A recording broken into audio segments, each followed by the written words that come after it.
Hola, hola, ¿qué tal? Sean bienvenidos. Somos Acción 10 en la mañana. Qué grato que nos pueda acompañar. En nombre de todo el equipo le damos esa cordial bienvenida, dando también gracias a Dios por esa nueva oportunidad de vida. Les saludamos con cariño Anduriña Ortiz, Jocelyn Medrano y Odili Vargas. Muy buenos días. Buenos días. Buenos días, un gusto que nos acompañen ustedes, amigos y amigas televidentes, y un gusto compartir esta jornada con Odili Vargas y Anduriña Ortiz. Comenzamos dando avance de mirada global en ese día. Gracias, como siempre, por estar en nuestra sintonía. Lo hacemos hablando de Perú, porque ahí un alud dejó al menos 12 muertos y decenas de desaparecidos en la zona portuaria de Ucayali. Y en Brasil, explosión de fuegos artificiales deja a varios heridos en la ciudad de Belfort Roxo. Y en Estados Unidos les comentamos que un hombre resultó con quemaduras graves en una estación del tren en Times Square. En breves instantes, mirada global. Por ahora, noticias nacionales. Anduriña Ortiz. Así es, iniciamos porque en un hospital de Managua fallece un hombre de 76 años tras recibir múltiples picaduras de abejas africanizadas en la ciudadela San Martín del municipio de Tipitapa. Armando José García, de 76 años de edad, falleció la tarde de este lunes en el Hospital Solidaridad de Managua. La víctima no logró recuperarse de las graves lesiones provocadas por el agresivo ataque de un enjambre de abejas africanizadas, ocurrido el pasado domingo en el sector de Ciudadela San Martín Tipitapa.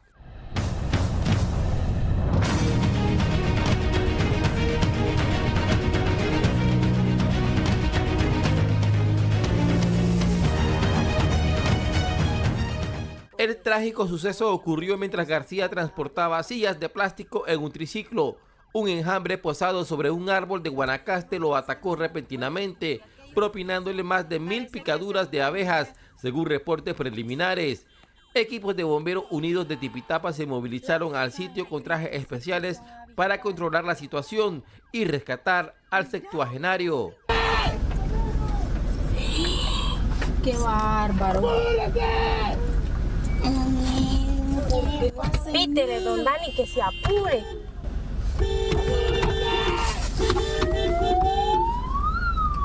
Tras ser puesto a salvo, García fue trasladado de inmediato en estado reservado al Hospitalito Yolanda Mayorga, para luego ser remitido a un centro hospitalario en Managua, donde finalmente perdió la vida. Si no se puede ni parar. No, se meten las abejas.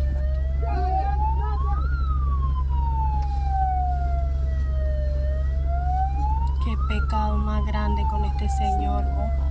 Saber cuánto tiempo de sufrimiento tiene. Durante la operación de rescate, 2 miembros del cuerpo de bomberos, Jonathan Barahona y Julio Rivera, también sufrieron picaduras en diversas partes del cuerpo, mientras lidiaban con las peligrosas abejas. Ambos fueron atendidos en el Hospitalito Yolanda Mayorga. El cuerpo de Armando José García será velado por su esposa e hijos en su casa de habitación, ubicada en el kilómetro 25 de la carretera vieja hacia Tipitapa. Para Acción 10 les informó Jairo Castillo. Un furgón se incendia por aparentes fallas en el sistema de frenos, esto mientras circulaba en el sector de Villanueva, Chinandega. Veamos el reporte.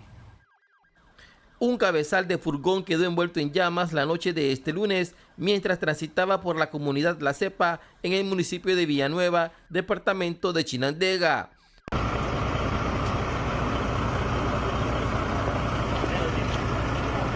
De allá, de aquel lado. De allá, de aquel lado más cerca, ¿no? Porque estamos...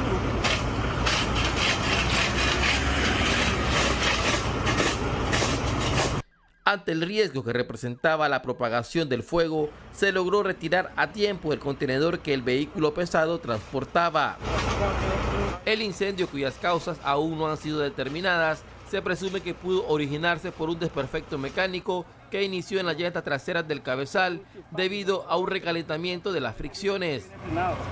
¿Tiene que quemar fricción él? Sí, El conductor, asistido por residentes de la zona, intentó inicialmente sofocar el incendio con extintores. Al no ser suficiente, recurrieron a lanzar paladas de tierra sobre las llamas. Finalmente, los equipos de emergencia se presentaron en el lugar para controlar la situación. No se reportaron personas lesionadas, aunque el vehículo sufrió daños materiales significativos en la estructura del cabezal. Les informó para Acción 10, Jairo Castillo.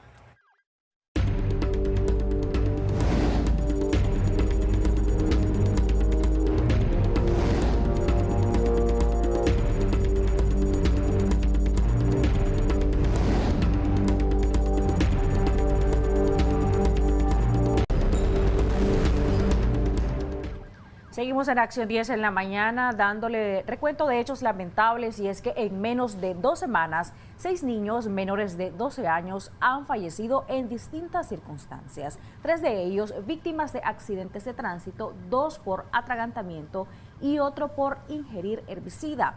Estos casos han causado gran consternación en la población, y la interrogante, si los padres son los únicos que tienen responsabilidad en estas tragedias.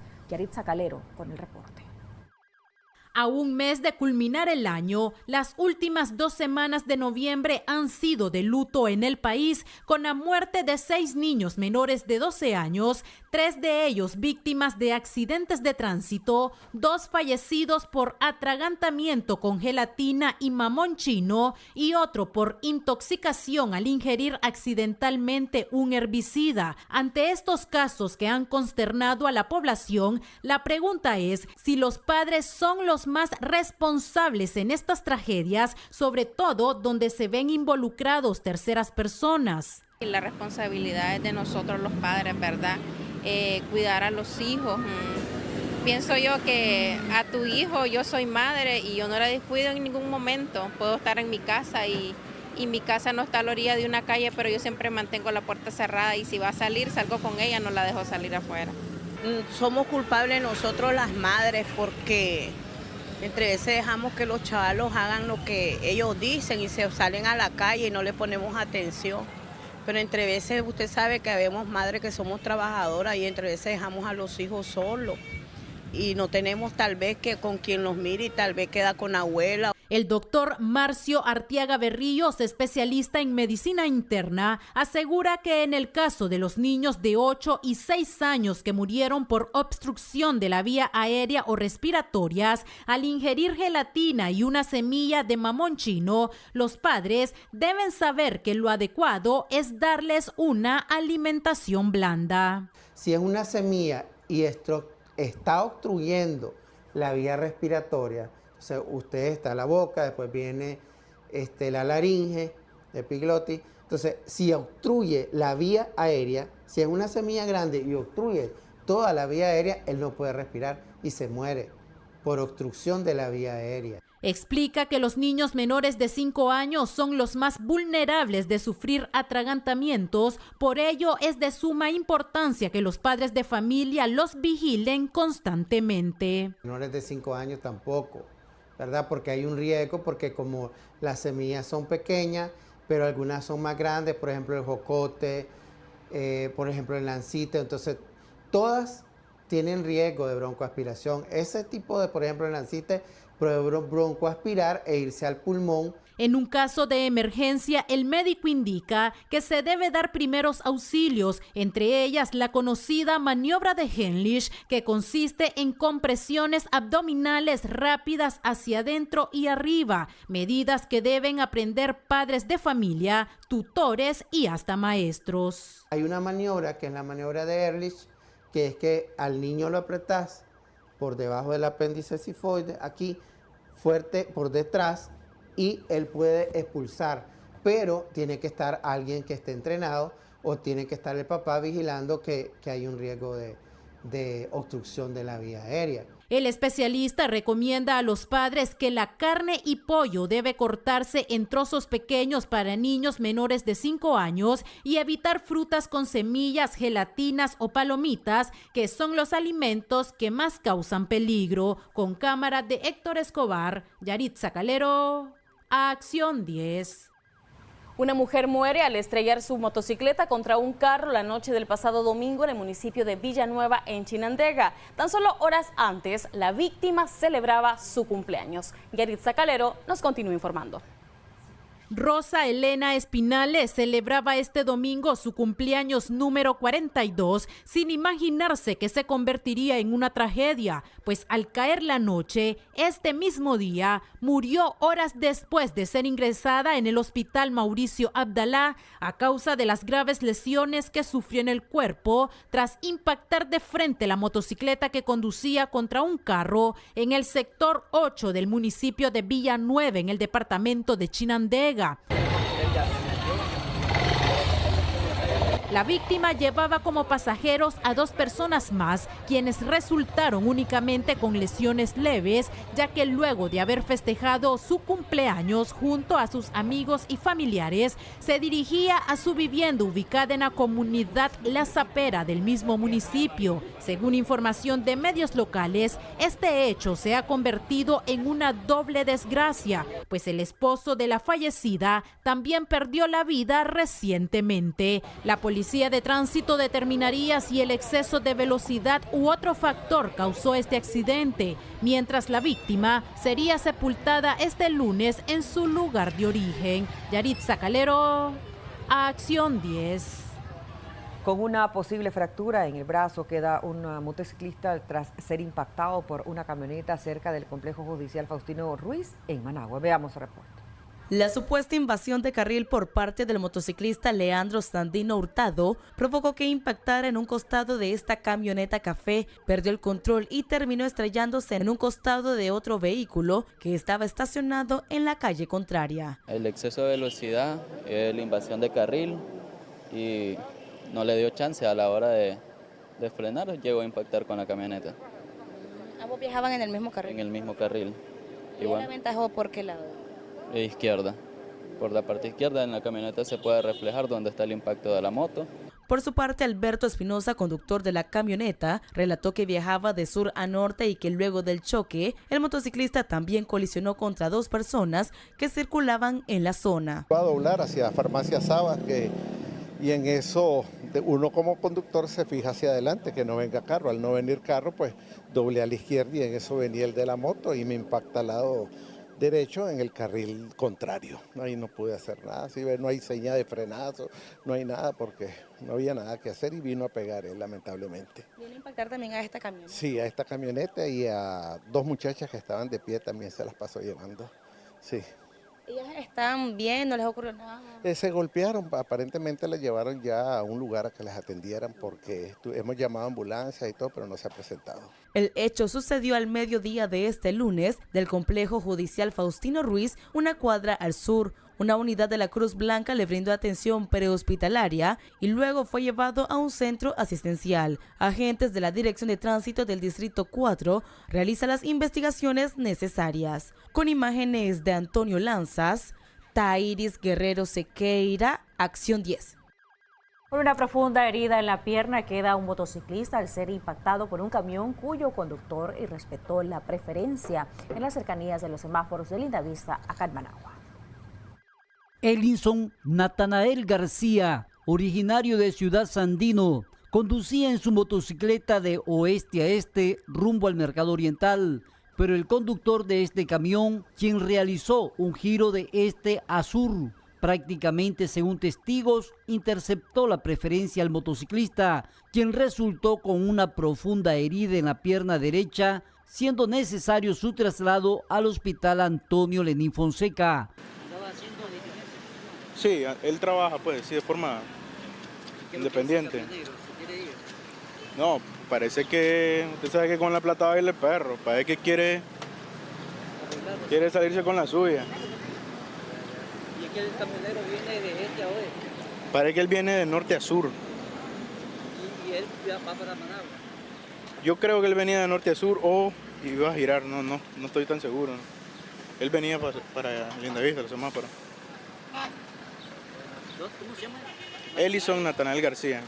El accidente sucedió de los semáforos de Lindavista, 2 cuadras al oeste. Con cámara de Erasmo Hernández, José Fran Sánchez, Acción 10. Un motociclista lesionado deja una triple colisión frente a Enacal en la carretera norte en Managua. El accidente se originó luego de que uno de los conductores involucrados se diera el pase a un peatón que intentaba cruzar la vía. Un aparatoso accidente de tránsito se registró sobre la carretera norte justo frente a las instalaciones de la empresa nicaragüense de acueductos y alcantarillados Enacal, involucrando a 3 vehículos y dejando al motociclista Eli Samuel Cruz, de 32 años, con lesiones. El percance vial se originó cuando el conductor de este vehículo, que iba circulando por la concurrida vía, realizó un alto para ceder el paso a un peatón que intentaba cruzar. La maniobra, aunque en principio prudente, desencadenó en una colisión. Esa señora que mira con el bastón estaba en la vía me tuve que detener, ¿verdad? Porque no la puedo golpear. Entonces, cuando yo me detengo, ¿verdad? Para no colisionar a la señora, sentí el impacto atrás. La moto la tenía detrás porque se detuvo y el señor impactó a la moto y me alcanzó a mí. El señor se detiene porque voy a cruzar allí, sí, me va a dar pase a mí, pero el señor se cruza, se detiene y el muchacho se detiene también, pero el carro rojo viene sí, a más o una velocidad y lo aventó sobre el carro y eso fue lo que pasó, pero el don lo hizo por cortesía, darme pasada a mí, porque soy una adulta mayor. Según testigos, la triple colisión resultó en la afectación de un motorizado que tras el impacto terminó en el pavimento con diversas lesiones. Él viajaba con 2 pasajeros, entre ellos una menor de edad. Agentes de tránsito de la Policía Nacional se hicieron presentes en la zona para realizar las investigaciones y determinar el grado de responsabilidad de cada uno de los conductores involucrados en este incidente. El flujo vehicular en la carretera norte se vio parcialmente afectado mientras las autoridades gestionaban la escena. Con imágenes de Antonio Lanzas, Heidi Solórzano, Acción 10. Gravemente lesionado queda el conductor de un microbús luego de estrellarse contra un poste del tendido eléctrico la madrugada del lunes cerca a los semáforos de la Miguel Gutiérrez en Managua. Según información, el conductor quedó dormido al volante. Veamos el reporte. Hay que buscar cómo desconectar la batería.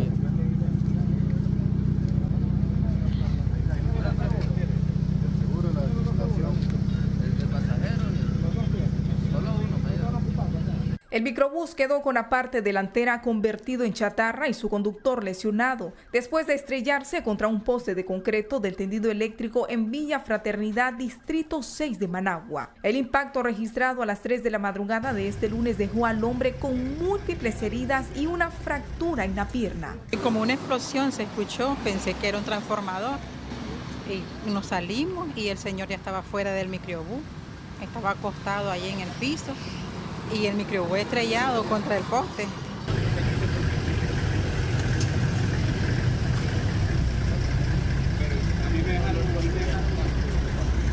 Según las primeras indagaciones, el chofer habría perdido el control tras quedarse dormido al volante, minutos después de concluir su jornada como conductor de recorrido. Vecinos y automovilistas que pasaban por el sector fueron los primeros en socorrerlo. Me quedé dormido, le dice. Cuando sentí, le dice, el golpe, le dice, porque ese microbús tiene esa bolsa de aire. Eso le ayudó, parece, porque ahí estaban las bolsas, se miraban. Dicen que él dijo que iba a entregar, ya llegaba de trabajar. Iba a entregar el vehículo y ya iba para la empresa, para entregar. Y gracias al Señor, porque solo iba él. Ay, fíjate que en este sector de esta carretera hay demasiados accidentes. Yo no sé si es la velocidad, porque la gente anda tan a prisa. Para mí que deben de tener demasiada precaución al conducir, porque alguien siempre los espera en la casa. Técnicos en emergencias médicas de la Cruz Blanca trasladaron al lesionado a un hospital cercano, donde permanece bajo valoración. Oficiales de la Dirección de Tránsito Nacional llegaron a la escena para determinar con exactitud las causas de este accidente. Con cámara de Alderson Morazán, Katy Molina, Acción 10. En noticias internacionales les comentamos que un joven de 19 años fue devorado por una leona al ingresar a su jaula en el zoológico conocido como Vica en Brasil. Las autoridades presumen que el hombre llegó a ese lugar con intenciones de suicidarse. Vea más de este y otros hechos en noticias internacionales con María Esther Ordóñez.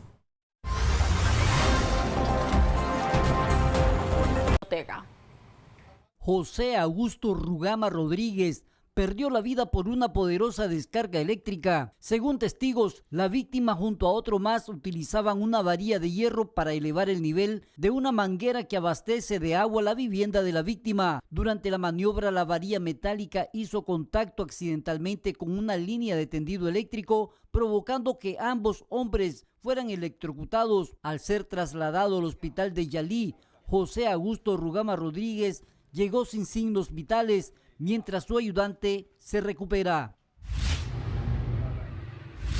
En la propia puerta de una vivienda llegó en estado de ebriedad Antonia González, quien después de una discusión apuñaló a una adolescente de 14 años y a otra de 38 años de nombre Dayana Corrales. Ambas fueron trasladadas al hospitalito del Ciudad Sandino, hecho ocurrido en la zona 5 o de la terminal 115, 2 cuadras al oeste.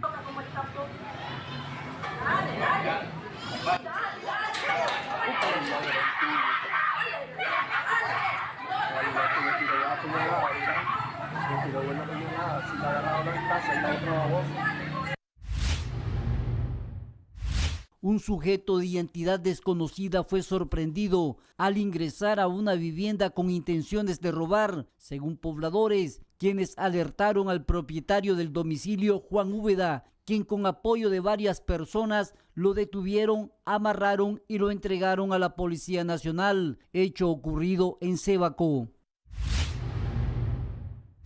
Totalmente destrozada quedó esta camioneta luego de ir a parar a un abismo de 100 metros de profundidad. Afortunadamente, el conductor y pasajeros resultaron solo con golpes y heridas leves. En el vehículo transportaban 2 refrigeradoras que también resultaron dañadas. El hecho sucedió en San José de los Remates, departamento de Matagalpa.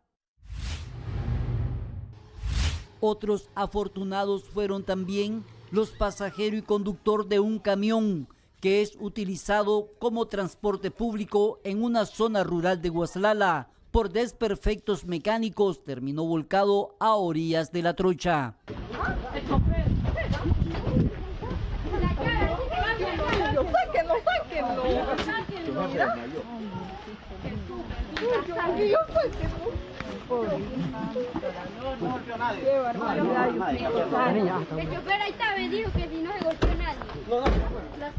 Con el apoyo periodístico de Álvaro Celedón y Jagdiel Rivera Cornejo, José Afran Sánchez, Acción 10.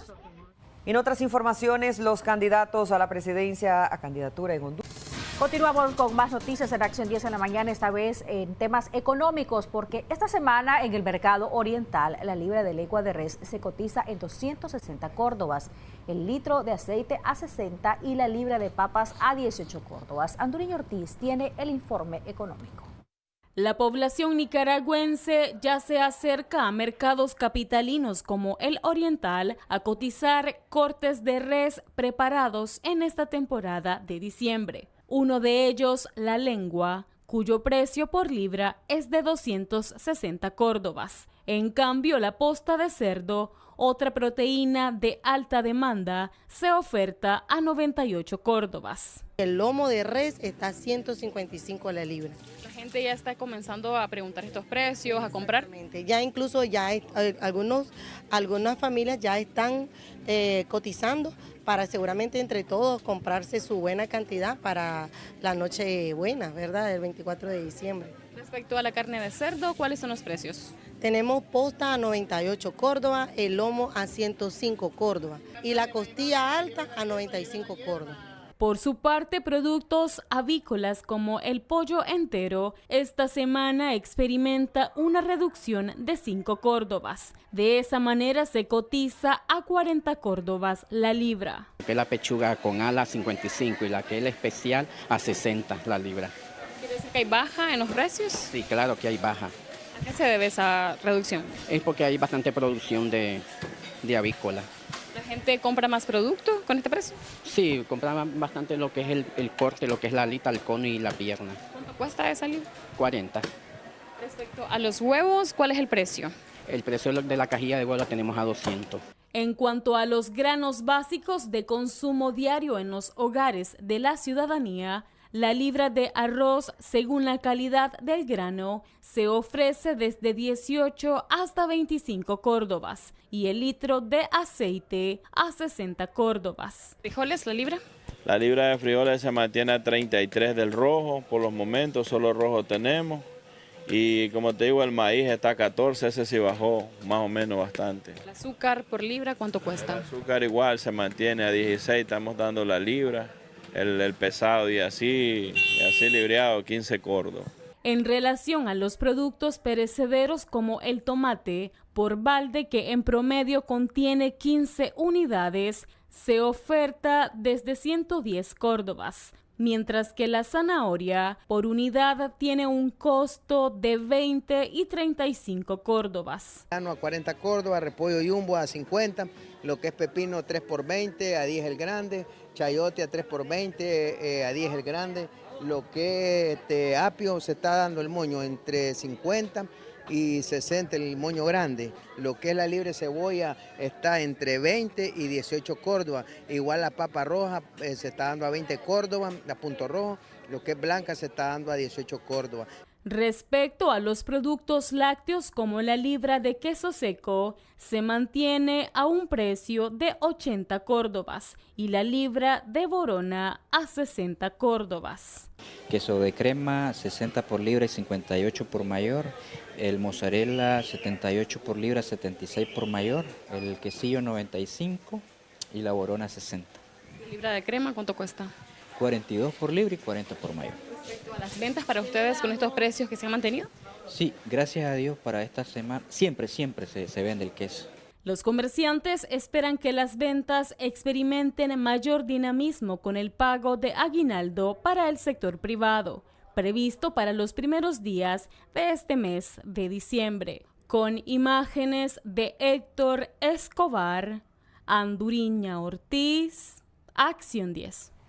Desde los 2.500 córdobas hasta los 11.000 se cotizan los pesebres navideños en el mercado Roberto Güembes. Comerciantes destacan que los precios varían según su tamaño.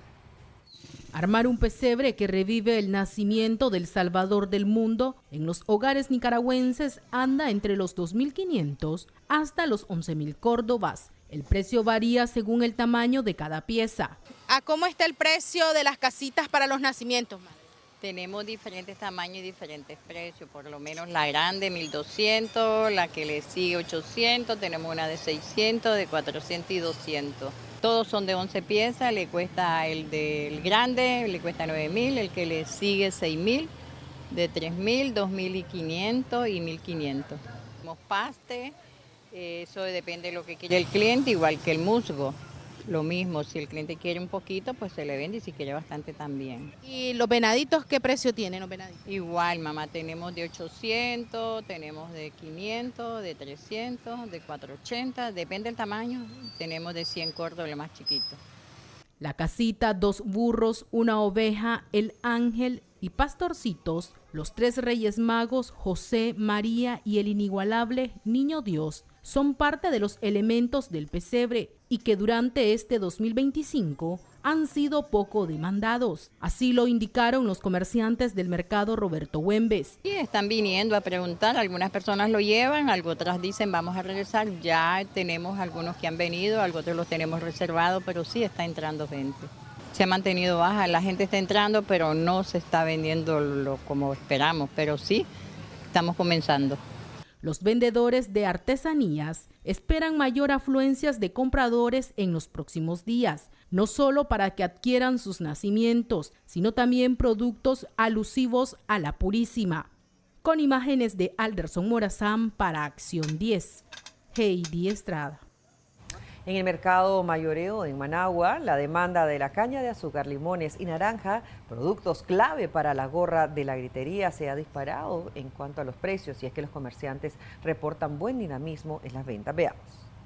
A pocos días de que las familias nicaragüenses celebren la tradicional gritería el próximo 7 de diciembre, el mercado El Mayoreo en Managua ha experimentado un notable aumento en la demanda de los productos esenciales utilizados para la elaboración de la popular gorra. Específicamente la venta de caña de azúcar, limones y naranjas muestra un buen dinamismo, según reportan los comerciantes. Estamos ofreciendo naranjas, limones dulces, la caña piña, bananos, y los precios están bastante accesibles a la gente y precios que se mantienen desde el año pasado, años atrás. Igual barejones de 10, 20, 30, barejón, a 10 córdobas la bolsita de la pelada. Solo que la bolsita de pelada pues la tienen que encargar con anticipación porque lleva más atraso, hay que pelar, lavar, empacar, correcto, sí. Estos productos cítricos y la caña de azúcar son ingredientes claves en la gorra tradicional, por lo que su demanda se dispara en las primeras semanas de diciembre. Los vendedores han confirmado que los trozos o varas de caña se están cotizando desde los 30 córdobas, aunque el precio puede variar ligeramente según el tamaño y la calidad del producto. Ahorita estamos comenzando a comprarlo de poquito, esto es una parte solo, después regresamos por el resto. ¿Toda esta semana ya o para la gritería o para la... Para el 6. ¿Para el 6? Sí, para el 6. ¿Es una tradición familiar ya para ustedes? Sí, apoyando a mi cuñada que tiene esa tradición, pero esta está más a Chapa ahorita. Desde Managua hasta Mazachapa. Sí, que aquí es más barato todo. El dinamismo en el mercado no solo beneficia a los vendedores de la capital, sino también a los productores del interior del país que abastecen con estos cultivos la demanda de las festividades marianas. Con imágenes de Antonio Lanzas, Heidi Solórzano, Acción 10.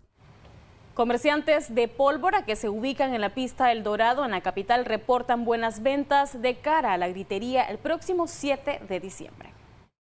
A pocos días de celebrarse la tradicional gritería, la venta de productos pirotécnicos ha tomado un fuerte impulso en los tramos autorizados de la pista El Dorado en Managua. Los comerciantes que ofrecen una amplia variedad de juegos de pólvora han expresado optimismo tras registrar un volumen significativo de ventas durante los días previos. Aquí estamos ofertando lo que es para ahorita la celebración en grande, que viene la Purísima, que es la del 7, pues estamos ofertando lo que son baterías, cargas cerradas, cohetes, toros encuestados. Estamos también ofreciendo lo que son todos los que chivería, porque lo que es bengala, candela romana, todas esas cosas se venden para la celebración en grande. Incluso ayer fue buena la venta, que era apenas 30 de noviembre, y hoy que estamos arrancando 1 de diciembre, pues aquí va a ser en grande la venta. Los tramos instalados bajo estrictas medidas de seguridad y supervisión de la Policía Nacional y los bomberos se han visto concurridos por familias que buscan abastecer de cohetes, candelas romanas, carga cerrada, arbolitos y otros elementos esenciales para iluminar la noche de la celebración mariana. Pues que la población se acerque y que vengan aquí a la pista El Dorado, el lugar donde dice venta de pólvora a la piñata, para que miren y valoren los precios que son accesibles que les estamos ofreciendo a la población. ¿Desde cuánto el cliente puede encontrar aquí? Hay productos que puede encontrar desde 10 córdobas para arriba. Son precios accesibles los que manejamos al bolsillo del cliente, claro. Y estamos ofertando también lo que son, por ejemplo, todos los tipos de baterías que son con unos ruidajes salvajes que vinieron este año. Los vendedores señalan que si bien la venta ha sido constante, el verdadero pico se espera para este próximo fin de semana, que precede directamente al 7 de diciembre, el día central de la gritería. Con imágenes de Antonio Lanzas, Heidi Solórzano, Acción 10. De 500 córdobas serán las multas impuestas para conductores de taxi que se nieguen a llevar a un adulto mayor o personas con discapacidad en el municipio de Bluefields de la región autónoma de la Costa Caribe. La orden fue aprobada por el Consejo Municipal. Para los conductores de unidades de transporte selectivo, se les impondrá una multa de 500 córdobas por no llevar pasajeros que sean adulto mayor o bien personas que tengan discapacidad. Esta medida fue aprobada por el Consejo Municipal de Bluefield en una sesión ordinaria el viernes 28 de noviembre, en el que puntualiza la modificación parcial y actualización de infracciones y sanciones de la ordenanza municipal. La medida explica que tendrán que escribir el número de socio y denunciarlo mediante a la Dirección de Transporte Intermunicipal de la Alcaldía de Bluefield para la aplicación inmediata de la multa, o bien llamando o escribiendo al número 8842-9643, describiendo el número de socio o la placa del taxi. La información fue publicada en la página oficial de la Alcaldía Municipal de Bluefield, solucionando la problemática que muchos afectados han tenido que denunciar en reiteradas ocasiones, ya que han llegado al punto de que si no son llevados por la unidad, tienen que pagar una suma superior para poder ser trasladados. Tairis Guerrero Sequeira, Acción 10. Gracias, Tairis Guerrero, por tu reporte, y a usted le invitamos a que se quede pendiente porque ya regresamos. Día como hoy, el mundo recuerda el desastre de Bhopal, la tragedia industrial que en 1984 dejó miles de muertos y expuso la vulnerabilidad de comunidades enteras ante la falta de controles y responsabilidad empresarial. Recordamos este y otros acontecimientos ocurridos un 12 de diciembre en la historia.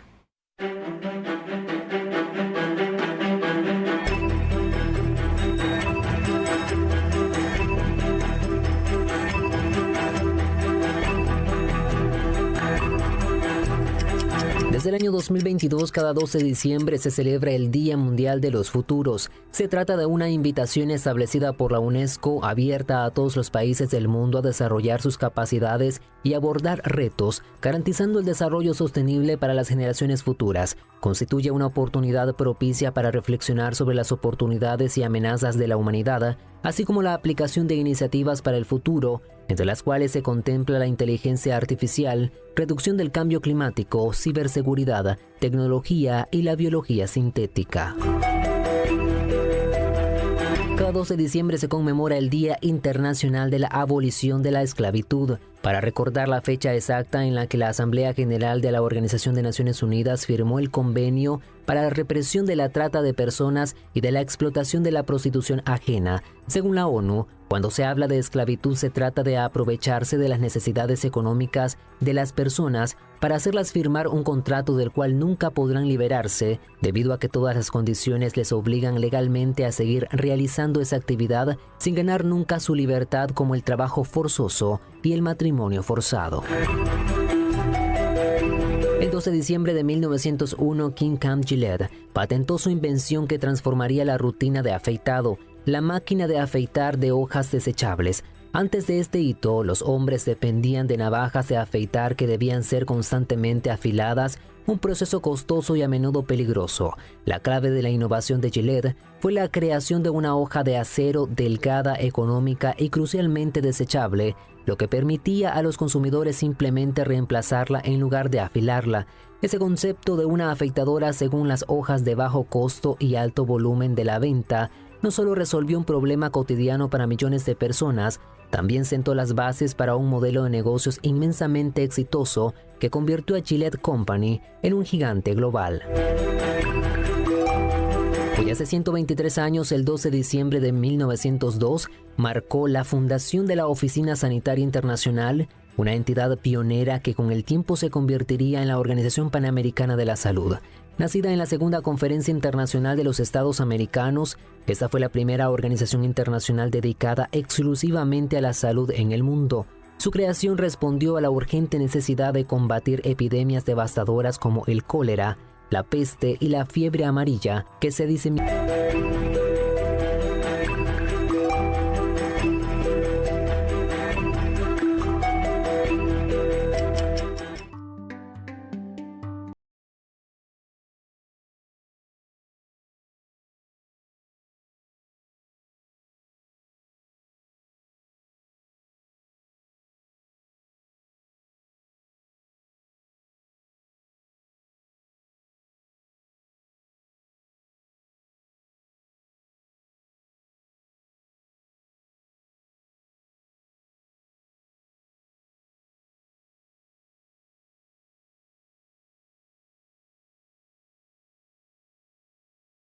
En Acción 10 en la mañana, en nuestro segmento En Agenda, vamos a hablar de las viudas y sus derechos en materia de seguridad social. ¿Qué pasa también cuando, por ejemplo, está el matrimonio o la unión de hecho estable y el cónyuge cotizante fallece? ¿A quién le corresponde recibir, por ejemplo, el aguinaldo que no lo logró cobrar esta persona? ¿A quién le corresponde, por ejemplo, esa pensión de viudez? ¿Qué pasa con la pensión de orfandad? En fin, todos estos temas relacionados, usted puede compartirlos con nosotros en este día, puede participar enviando sus consultas al 8529-8731 y también mediante sus comentarios en Facebook. Estamos como Canal 10 Nicaragua. Ya nuestro experto nos acompaña en este día, el doctor Manuel Ruiz, a quien le damos la bienvenida. Doctor, un gusto que esté con nosotros, bienvenido en este que me dijo que iba a ser el último programa con nosotros en este año, así que vamos a aprovechar el tiempo.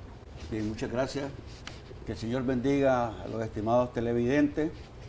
Ya hemos llegado a diciembre y lo único que les recuerdo yo es que diciembre es el memorial de lo más importante de la humanidad y hoy un buen día para hacer bien a su prójimo. Recuerde que es mejor servir que ser servido. Que el Señor los bendiga. Amén, me uno a ese comentario, doctor. Entremos en materia en cuanto a las viudas y sus derechos, en cuanto a la seguridad social. ¿Cómo funciona esto? Ya ponía el escenario hipotético en el que no es nada deseable, por supuesto, ¿verdad? Pero se da una situación en la que muere el cotizante y qué pasa, cómo se tramita la pensión de viudez, qué derechos tiene la viuda, quienes reciben, por ejemplo, un aguinaldo que no se pudo cobrar, no le pudo cobrar el cotizante, en este caso, ¿cómo funciona esto, doctor? Muy bien, hay 3 artículos importantes. El 94 establece que cuando fallece el titular, es decir, el cónyuge o el conviviente, conviviente para los que no son casados, cónyuge para los que son casados, y luego el certificado de defunción y la pensión se va a tramitar en la oficina del INS más cercana a su domicilio. Es importante que el hombre, en el caso que la mujer trabaje en el hogar y no haya cotizado, entonces debemos de pensar que esta mujer no va a llegar a tener una pensión ni de invalidez ni de vejez. En esta circunstancia corresponde al hombre garantizar el derecho para que esa viuda no quede en la vulnerabilidad y que sus hijos también gocen de un derecho a la pensión de orfandad. De manera que usted, trabajador, uno, debe de garantizar usted cotizar 250 semanas cotizadas. Las 250 semanas cotizadas durante su vida laboral garantizan que si usted dejó de cotizar, está en el país, se fue fuera del país, se enfermó, tiene 4, 5, 10 años de no trabajar y fallece, o estando fuera del país fallece, perfectamente la esposa o compañera de vida pueden solicitar su pensión ante el Seguro Social presentando el certificado de defunción, si es casado el certificado de matrimonio, la cédula de identidad de la viuda y si tiene hijos menores de 21 años, pues o la cédula de identidad o la partida de nacimiento y se hace en la oficina más cercana a su domicilio del Seguro Social. Ahora, a la viuda se le puede otorgar la pensión de diferentes maneras. Hay 3 formas de otorgar. La primeramente es cuando la viuda es menor de 45 años de edad. Es menor de 45 años de edad. No tiene hijos, Entonces, al no tener hijos, la ley dice que se le concede la pensión de viudez por 2 años. Tenía 18 años, el muchacho tenía 30 años, 40 años, su esposa tenía 20, no habían procreado hijos, entonces le van a dar la pensión con 2 años. Pero usted viuda, si es menor de 45 años y ocurre eso, debe tener en su mente de que si usted no cotiza y llega a los 60 años, le van a reactivar la pensión de viudez cuando tenga 60 años de edad. La segunda circunstancia que ocurre es cuando la viuda siempre sigue siendo menor de 45 años y tiene, vamos a poner, un hijo. Ese hijo tiene una edad de 1 año. Ella tiene unos 20, unos 22 y su hijo tiene 1 año. A ese hijo le van a dar pensión durante 14 años hasta que cumpla 15 años. A la viuda también. Ya no le dan 2, sino que le dan 14 años porque su hijo tiene 1 año. A los 15, 14, entonces la viuda se fusiona con la de orfandad y la pensión de viudez va caminando en la medida que existe la pensión de orfandad. Faltando 4 meses para cumplir 15 años, ella solicita la prórroga por su hijo hasta los 21 años, 6 años más. También la viuda se prorroga la pensión hasta que el hijo cumpla 21 años de edad. La tercera circunstancia es que la viuda, al fallecer, hoy es 2 de diciembre, hoy falleció, certificado de defunción, partida de nacimiento de la esposa o conviviente, y se determina que en este 2 de diciembre ya es mayor de 45 años de edad. En esta circunstancia, no importa que ella esté trabajando, que reciba pensión de invalidez o que esté completamente bien, pero que es mayor de 45 años, En estas circunstancias se le concede la pensión con carácter vitalicio. Si es inválida, mayor o menor de 45 años, se le concede vitalicia.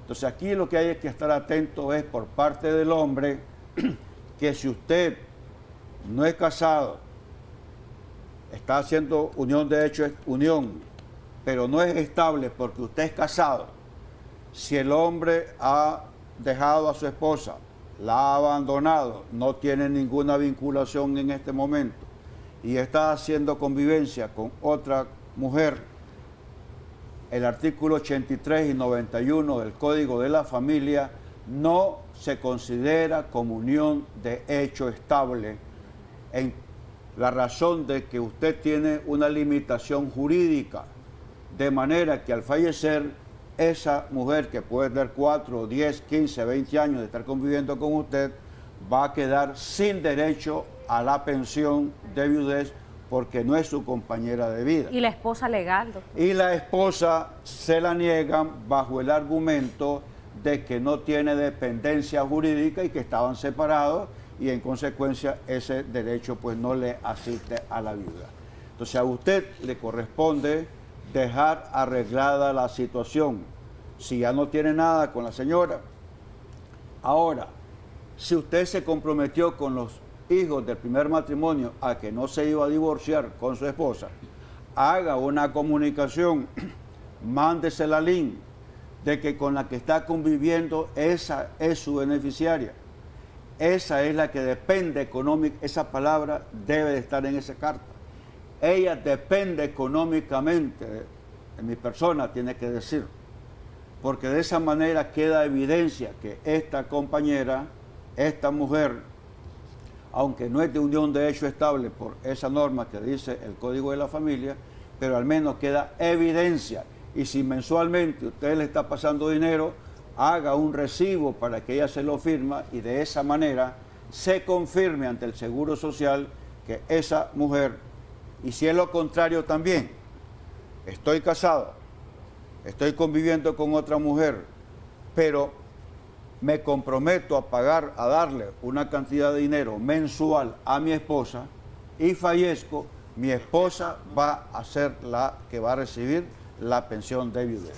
Doctor, ya tenemos varias consultas que nos hacen llegar a través de nuestro número en WhatsApp. Gracias, como siempre, por esa confianza y esa participación. Buenos días, una pregunta. Mi marido hace 4 años falleció.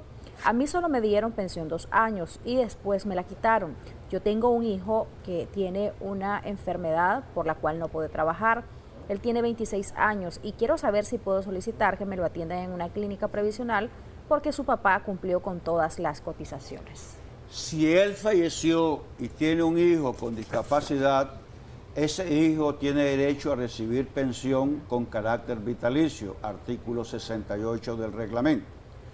El Consejo Directivo en diciembre del 2015 estableció un acuerdo en la que establece que todos los hijos con discapacidad tienen derecho a su asistencia médica.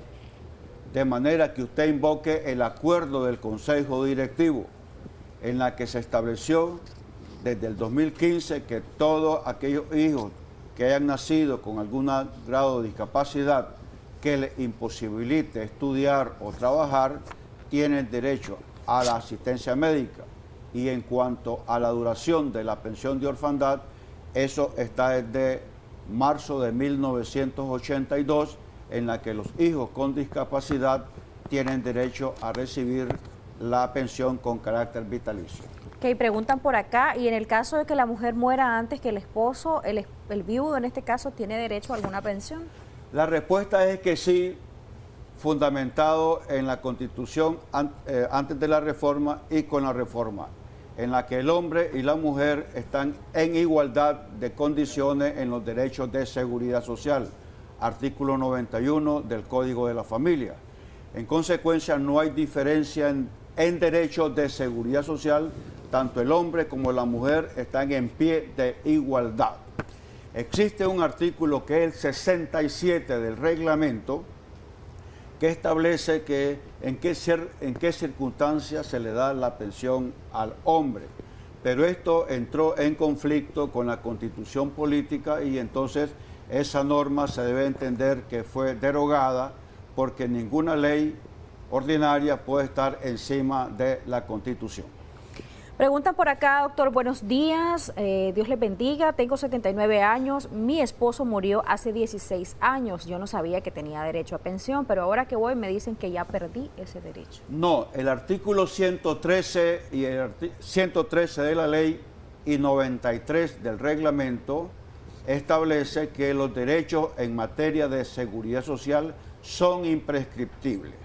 Aquí lo que hay que precisar es, cuando él falleció, ¿qué norma jurídica estaba vigente en ese momento? No con la norma jurídica de hoy, sino si hace 16 años me voy hacia atrás a buscar el reglamento, que tiene que ser el que tenemos en este momento, pero puede ser que haya habido alguna reforma en caso particular del artículo 44 que se reformó en el 2013, pero no es porque usted haya pasado 16 años, no es razón. La razón aquí debe de ser qué norma jurídica tenía al momento que falleció su esposo y entonces ahí se va a determinar si había o no había derecho. Y segundo es que usted continúe siendo viuda. De manera pues de que ahí lo que hay que confirmar es las semanas cotizadas que tenía su estimado esposo a la fecha del fallecimiento. Ok, más comentarios y consultas. Doctor Ruiz, nos dicen, ¿es posible cambiar a los beneficiarios en el caso del cotizante? ¿Cómo debería de hacer la persona que cotiza para realizar este trámite? Es que el seguro es derecho público y no es derecho privado. Usted puede poner a los beneficiarios en el derecho privado, en INICER, en cualquier compañía de seguro, usted pone a los beneficiarios que quiere. En el caso de la seguridad social, se llaman prestaciones estatutarias. Ahí dice quiénes son los que tienen derecho, no los pongo yo. Si no tengo a mi esposo, yo no me preocupa. Mi esposa, no, yo no me debo preocupar porque ya está establecido en la ley y el reglamento quiénes son los derechos. ¿Quiénes son? Mi mamá, mi papá, mis abuelos, mis hermanos mayores de 60 años, indudablemente que mis hijos son los que tienen prioridad, mi estimada esposa, mi estimada compañera, esas son las que son los derechos. Pero no pone uno, quiero que me pongan a esta nieta, no se puede. Ok, vamos a leer otra consulta. Antes de cumplir 60 años, ¿en qué tiempo puedo comenzar a solicitar y hacer los trámites de mi pensión? Ahora es fácil, ahora con la técnica, con la computadora, con todas esas cosas, ahora el trámite dura mes y medio. Superior a Guatemala, Costa Rica, El Salvador, a Honduras, Panamá. Hoy el trámite dura mes y medio.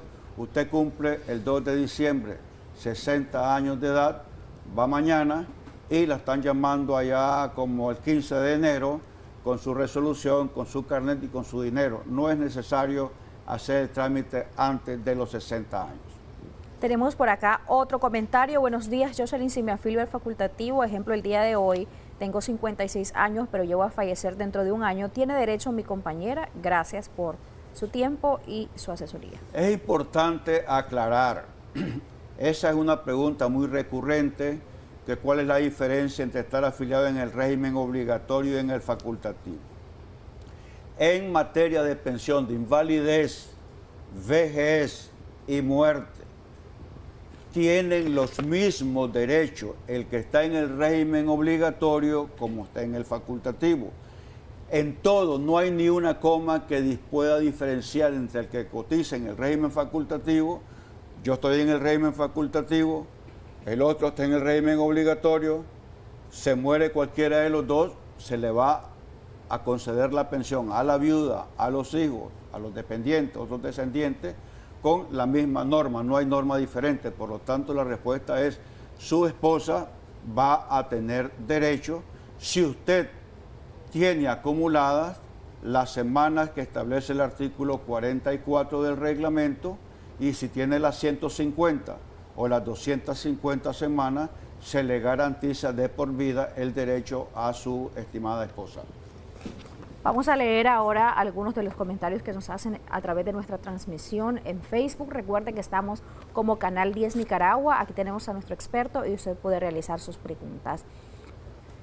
Por ejemplo, nos dicen acá, doctor, las 250 semanas cotizadas aplican para qué tipo de seguro y qué pasa si yo tengo 45 años y tengo menos de las 250, ¿qué me recomienda? No estoy trabajando formal ahorita. Ok, artículo 44, cuando usted cumple 250 semanas cotizadas, si no las tiene, vaya corriendo ahorita a afiliarse al facultativo para que las complete.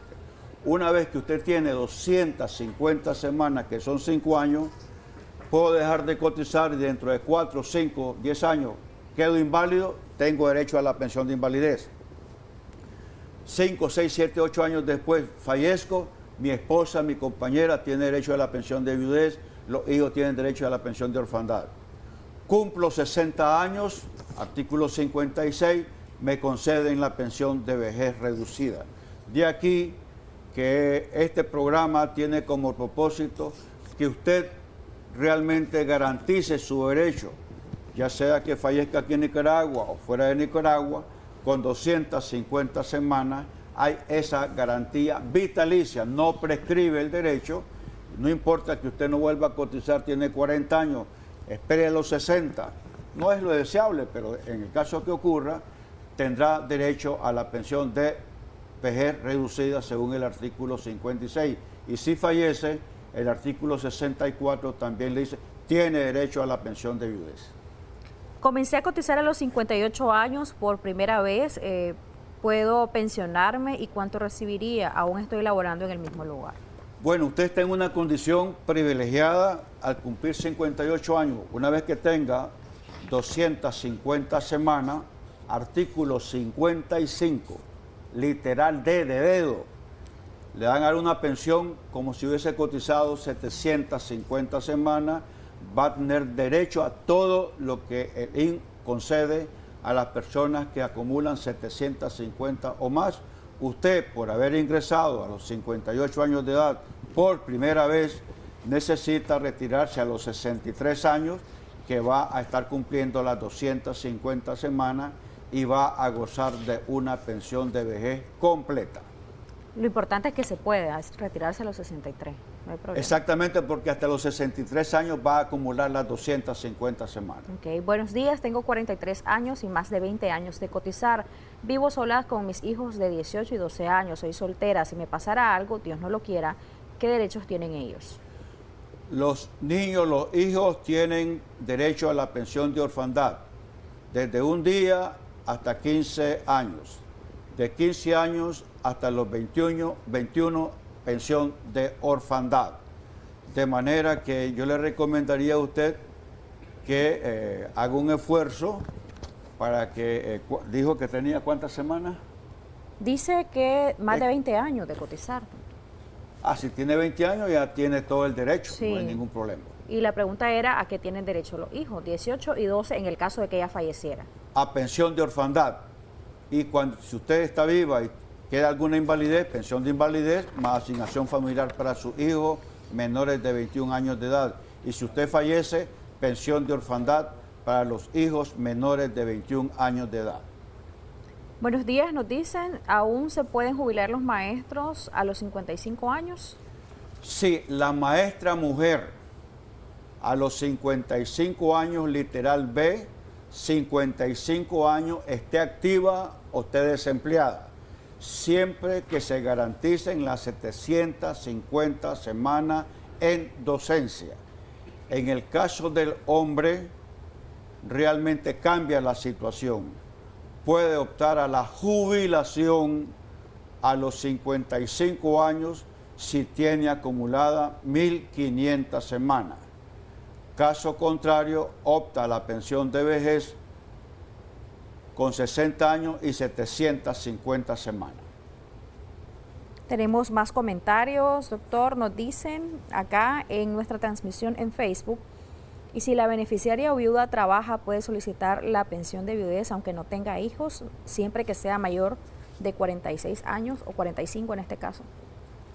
La viuda puede tener 18, 20, 25 años, está trabajando, falleció su esposo, la viuda va y tramita su pensión de viudez por un periodo de 2 años.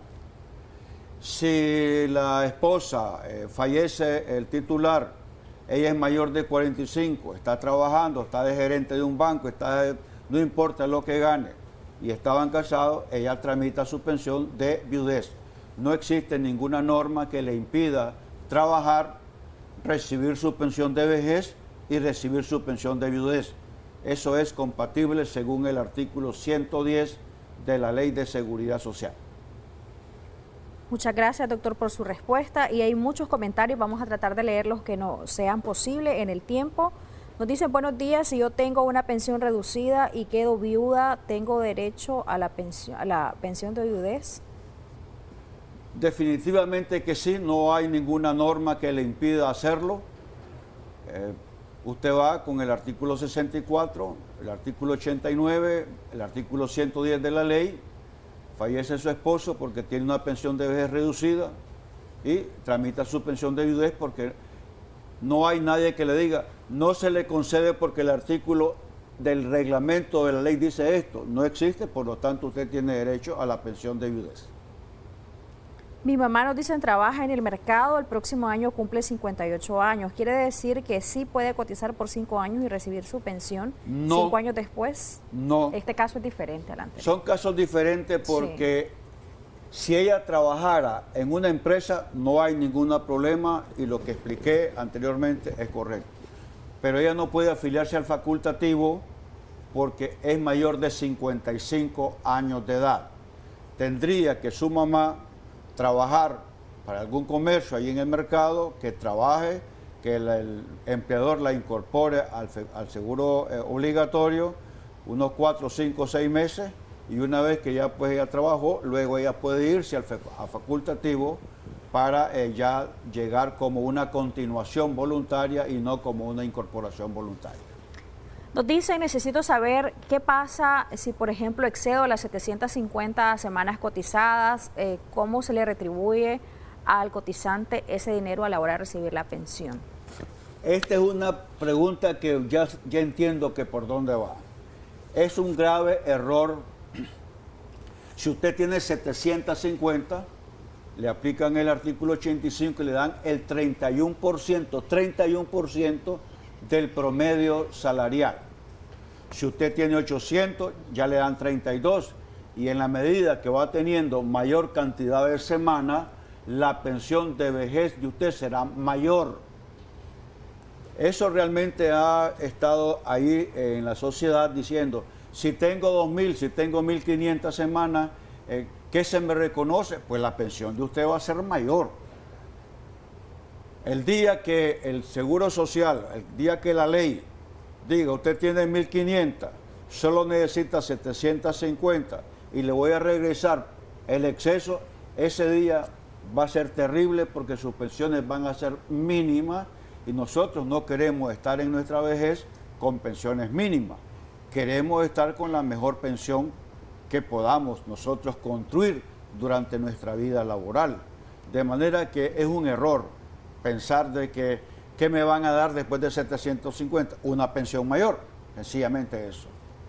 Sí. Ok, gracias, doctor. Vamos a seguir leyendo algunos comentarios que nos hacen. Siempre en Facebook, buenos días, nos dicen.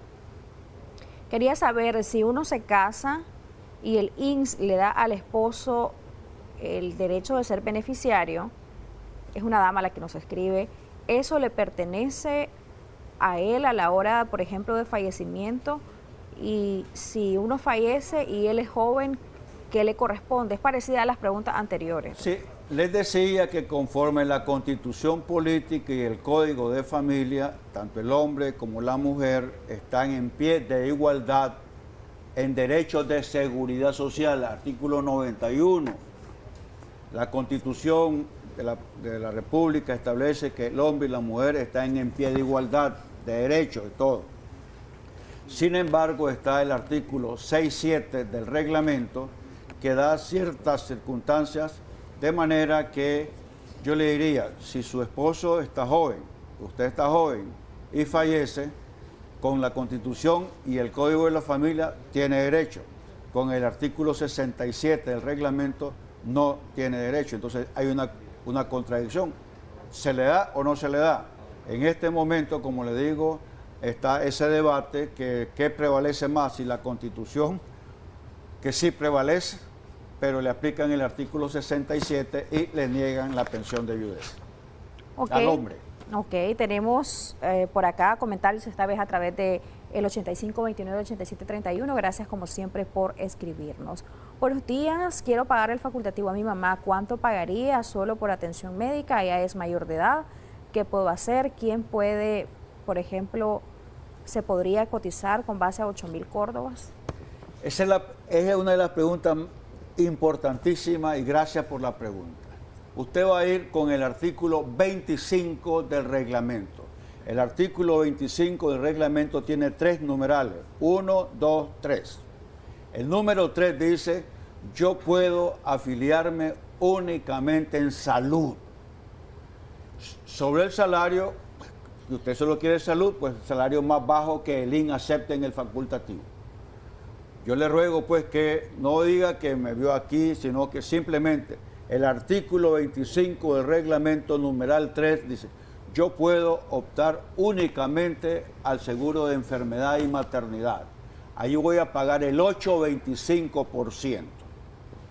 Usted vaya a la delegación más cercana a su domicilio, usted solicita eso, si le dicen que no, usted le dice, permítame su reglamento de ley, y usted ahí se va al artículo 25 y le preguntan si está vigente o no está vigente, porque puede ser que lo hayan reformado, no tengo conocimiento que lo hayan reformado, pero usted sí tiene derecho a la afiliación en el seguro de enfermedad y maternidad. Doctor, ya para ir concluyendo, en el caso de los trámites, por ejemplo, hay gente que nos escribe de distintos departamentos, hemos recibido bastantes mensajes, gracias como siempre por esa gentil participación, y preguntan cómo hacer los trámites, si por ejemplo son de la zona central del país o de Bluefields, dónde se hacen los trámites para recibir el aguinaldo que no se logró cobrar por parte del cotizante, o bien para los gastos fúnebres en caso de fallecimiento. Ok, 3 preguntas interesantes.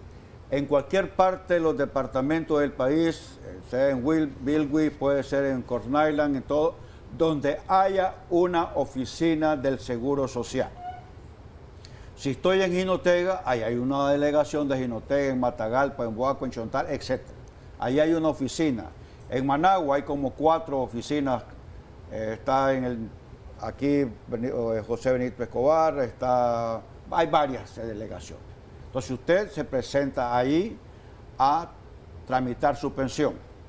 Si fallece desde la década del 80, usted falleció en cualquier día del año, a cualquier hora, el 31 de diciembre, el 1 de enero, el domingo, el sábado, usted se presenta a la delegación, ahí hay un vigilante y usted lleva el documento que le da el centro médico que ha fallecido determinada persona y le indican dónde puede retirar el ataúd. Con el asunto del aguinaldo proporcional, quiero mencionar yo 3 artículos sobre el aguinaldo proporcional. El artículo 42 y el artículo 93 y 99 del Código del Trabajo. Si una persona está pensionada de vejez, de invalidez y discapacidad, falleció en octubre, él tiene ganado el aguinaldo proporcional de diciembre del 2024 hasta octubre. No tiene esposa, no tiene hijo, ya para optar a la pensión, pero el hijo lo va a enterrar. El hijo fue al IN y le dieron pues el ataúd. Entonces ese hijo que es mayor de edad o un familiar tiene el derecho de solicitar. Hay una resolución firmada por doña Eda, allá como en el 2004, 2003 más o menos, en la que indica cuál es el procedimiento para pagar el aguinaldo proporcional. De manera pues que está el artículo 42 del Código del Trabajo, el 93 y el 99 del Código del Trabajo, donde dice el 99, los pensionados del Seguro Social van a recibir su aguinaldo conforme a este capítulo. ¿Y cuál es el capítulo? De que, pues, si yo fallezco, pues le dan a la persona que me pudo haber enterrado, le pagan el aguinaldo proporcional. Doctor, muchísimas gracias como siempre por compartir estos temas de tanto interés para nuestra audiencia, sus recomendaciones de cierre. Bueno, siempre recomendándole a las personas varones que arreglemos la situación. Es muy doloroso ver que a viudas de 89 años, 90 años, se les niega la pensión porque no hay evidencia de la dependencia económica. A veces yo estoy enfermo, llegan mis hijos del primer matrimonio, me llevan para su casa sin la voluntad del padre, sin la voluntad de la nueva esposa, pero se lo llevan pues para cuidarlo y fallece en la otra casa. No es que haya habido separación, sino que fue una fuerza mayor y también ahí se le niega la pensión a la viuda bajo el argumento que no hay dependencia económica. Entonces tenemos que arreglar toda esa situación en vida para que nuestra viuda, al momento que uno fallece, pueda pues optar a la pensión de viudez que en derecho le corresponde. Pero somos nosotros los que debemos dejar arreglada esta situación. Que el Señor lo guarde en esta Navidad. Perfecto, doctor. Como siempre es un gusto conversar con usted. Vamos a irnos a una pausa comercial y enseguida vamos a regresar con mucho más. Quédese acá con nosotros.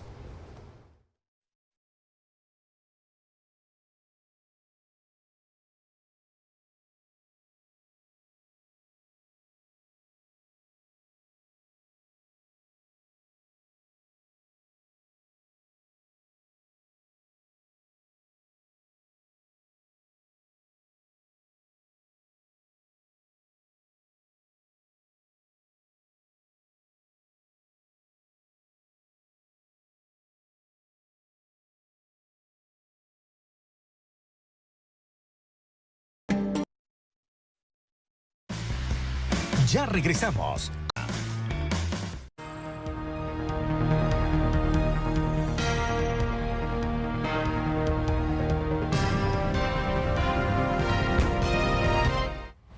Estamos de regreso en la Acción 10 en la mañana. Hoy en asesoría vamos a hablar de un tema muy importante. Se trata del cuidado y crianza de los hijos que quedan a cargo de una de las partes. ¿Qué ocurre cuando este no está siendo bien cuidado?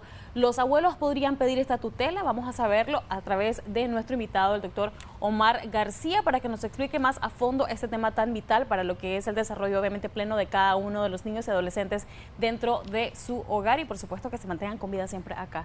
Y obviamente nosotros a usted le invitamos a que participe a través de nuestras redes sociales. Estamos como Canal 10 Nicaragua y también tenemos nuestro número de WhatsApp para que perfectamente ahí nos pueda dejar su consulta. Buenos días, doctor. Gracias por acompañarnos siempre acá en la Acción 10 en la mañana. ¿Cómo está usted? Bien, gracias a Dios. Gracias, Andoriña. Gracias por la invitación a este espacio. Bueno, el día de hoy vamos a hablar de ese tema interesante de que al final es importante para la sociedad y también por algunos familiares que están pasando esta situación un poco difícil, ya que muchas veces existe una sentencia judicial o tal vez un acuerdo extrajudicial ante el Ministerio de la Familia y de repente papá y mamá, que es lo que establece la ley, el artículo 267 habla sobre la autoridad parental y el conjunto de derechos y obligaciones que tienen los progenitores, es decir, papá y mamá son los responsables de acuerdo al artículo 274 que especifica cada una de las responsabilidades. Por ejemplo, a sustentar, dan alimento, acompañamiento, lo que tiene que ver todo en relación a la protección integral de los niños, las niñas o adolescentes. En este sentido, cuando hablamos del conjunto de derechos y obligaciones, hay tres aspectos que se desliga de son importantes dentro de este artículo 267, que habla del régimen de comunicación y visita y el ejercicio del cuidado y crianza. Cuando hablamos de autoridad parental, hablamos como en un combo en donde hay tres ítems importantes que hay que señalar.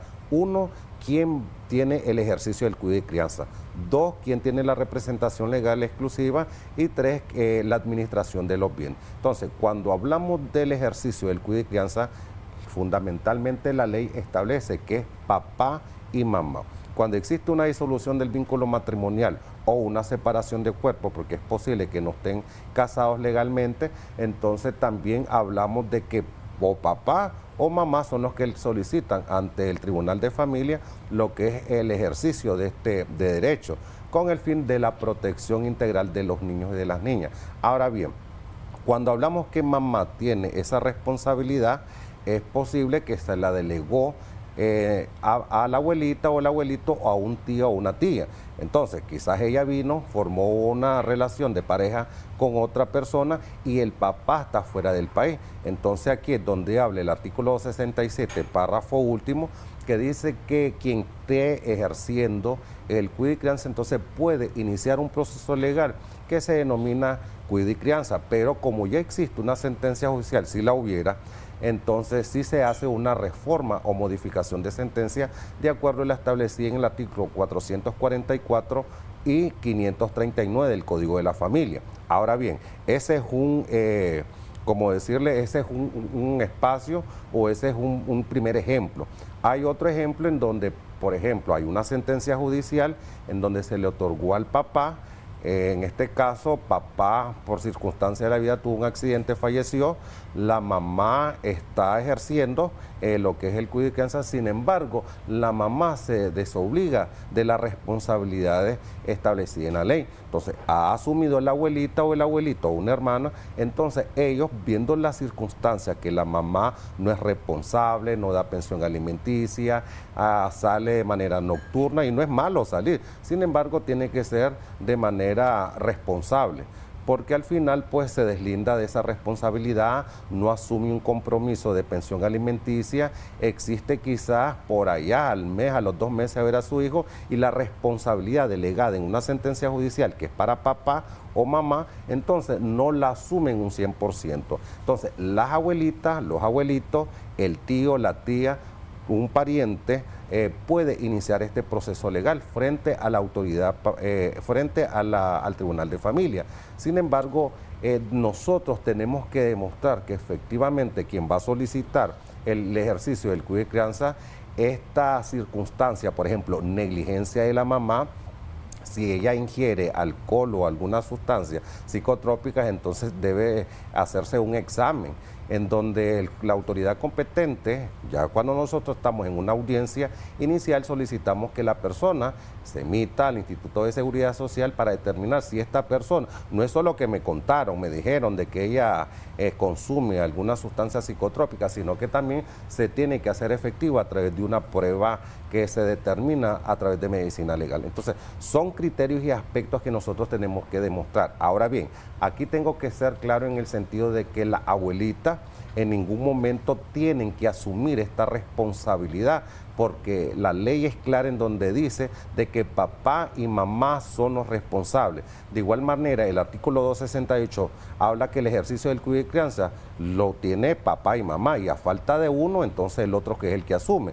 Y a falta de los dos, como dicen en última instancia, entonces sí, el abuelito, la abuelita, el tío o cualquier persona que en ese momento esté ejerciendo el cuidado y crianza son los responsables que pueden iniciar este proceso legal, ya sea si existe una sentencia judicial, una reforma de la misma, o bien puede solicitar a través de una suspensión de la autoridad parental o pérdida de la autoridad parental, que habla el artículo 294 y 295 del Código de Familia.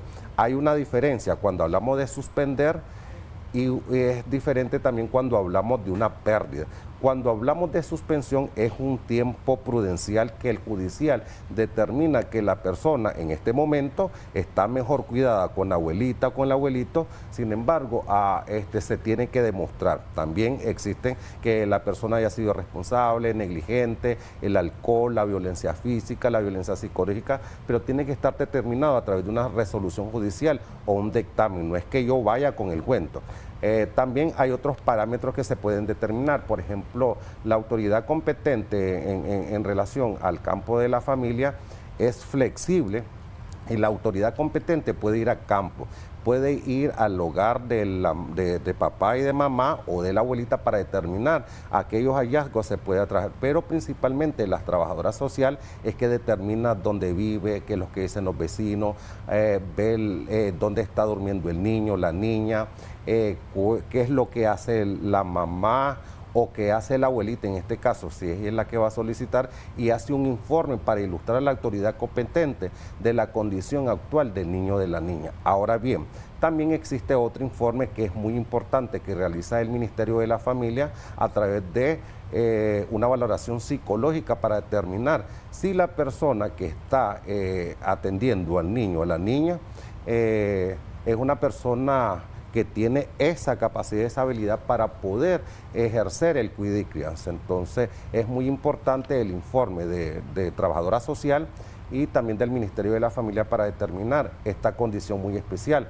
Y hay que tomar en cuenta lo que es la Constitución Política de Nicaragua, que de igual manera la paternidad y maternidad, él siempre, ¿verdad?, es prioridad para papá y mamá, pero a falta de ambos, entonces quien esté ejerciendo en ese momento ese ejercicio de cuidado y crianza, entonces la puede solicitar en una corte de familia. ¿Cuánto tiempo se puede suspender lo que es el cuidado y crianza de un menor? Y por supuesto también saber cuáles son esos parámetros en los cuales una persona, sea abuela, tío, no sería un candidato para poder tomar en cuenta, obviamente, que lleve a cargo lo que es la tutela y el cuidado, ¿verdad? Bueno, cuando hablamos del término o el tiempo de suspensión de autoridad parental, hablamos que el judicial va a hacer una resolución en base a los medios probatorios.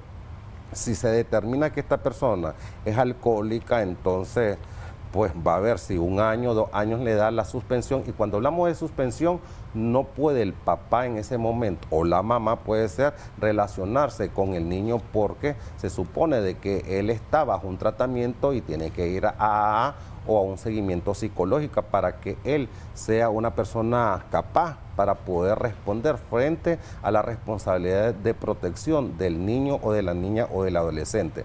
Ahora bien, cuando hablamos de pérdida total de la autoridad parental, son criterios más graves. Por ejemplo, alguien que abandone y que haya puesto en peligro a su niño, una persona que tenga una resolución condenatoria de abuso sexual, una persona que haya explotado al niño o al adolescente a trabajo forzoso, o cuando exista maltrato físico gravísimo, en donde se puede determinar que el papá no puede estar ejerciendo, o la mamá, el cuidado y crianza. Entonces, cuando hablamos de pérdida total, no hay reversión alguna. ¿Qué significa? Que aunque la solicite 2, 3, 4, 5 veces, él no se le va a otorgar porque existe una sentencia condenatoria.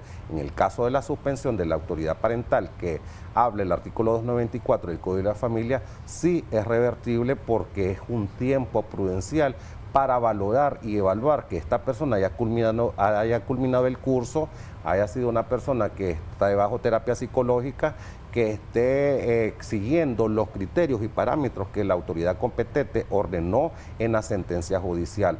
Ahora bien, independientemente que esté suspendidos sus derechos y obligaciones hacia el niño, también él tiene que pagar, de acuerdo al artículo 296, lo que es la pensión alimenticia, aunque él no lo esté viendo. ¿Por qué? Es una responsabilidad de papá y mamá el cumplir con la pensión alimenticia. Ahora bien, también cuando una persona pierde totalmente lo que es el cuidado y crianza o la autoridad parental de su hijo, siempre está obligado por la ley a pasar pensión alimenticia. Esos son los efectos jurídicos cuando se determina la suspensión o pérdida, con la diferencia que en la suspensión sí es revertible y el padre puede continuar posteriormente a través de una reforma de sentencia judicial el ejercicio del cuidado y crianza. En el caso de pérdida total no se puede, no hay reversión alguna.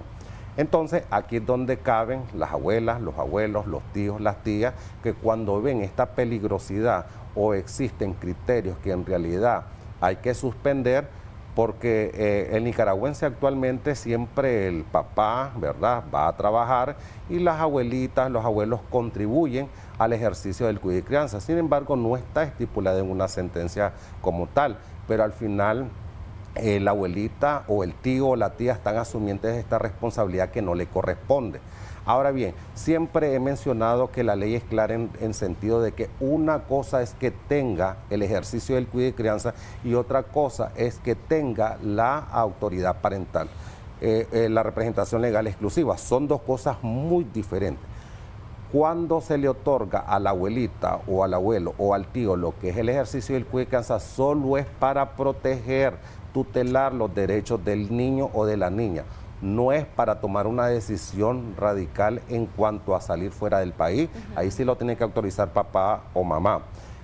O alguna circunstancia difícil que establece el Código de la Familia. Entonces es relevante señalar, por eso al inicio dije de que la autoridad parental habla de 3 aspectos importantes. Uno, lo que es el ejercicio del cuidado de crianza, que es la que puede solicitar el abuelito o la abuelita de acuerdo al artículo 267 y 268.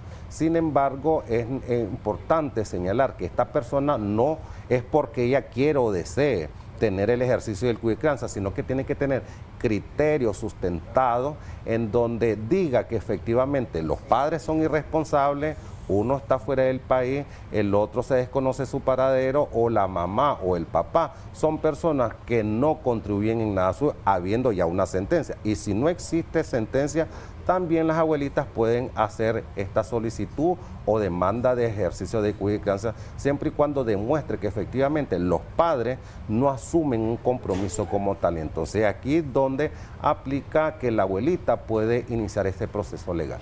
Tenemos una consulta acá de manera breve, doctor. Dice, bueno, ¿qué se puede hacer en mi caso? Tengo 2 niñas, la niña ahora me sale que no es mía, le di mis apellidos y me puso impugnación de paternidad y yo me niego. De manera. Bueno, en este caso hay que ver la edad del niño o de la niña. Si es un niño de que ya tiene 11, 12 años, entonces la autoridad competente no va a admitir esa impugnación de paternidad, tomando en consideración de que él, de manera voluntaria, desconociendo el antecedente, entonces brindó el apellido del niño o de la niña. No hay ningún inconveniente, el judicial no va a admitir eso. ¿Sus recomendaciones para las personas que nos están viendo acerca de este tema? Bueno, de que siempre papá y mamá tienen que ser responsables con el ejercicio del cuidado de crianza, las abuelitas apoyan, contribuyen, sin embargo, la responsabilidad es de papá y de mamá. Perfecto, muchísimas gracias, doctor Omar García, por esa información tan importante. Esperamos que ustedes puedan tomarlo en cuenta. En pantalla aparece el contacto telefónico de él para que usted pueda establecer una comunicación directa y así dar respuesta a alguna de sus consultas. Nosotros hacemos un breve corte comercial, pero ya regresamos con mucho más en Acción 10 en la mañana con Xochitl Cristina.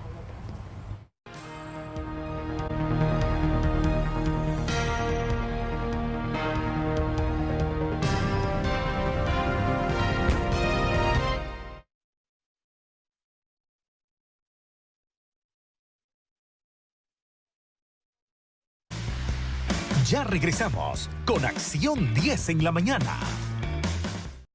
10 en la mañana. Gracias por continuar con nosotros. En esta temporada del año el pronóstico da fe de lo que es un clima tropical en Nicaragua.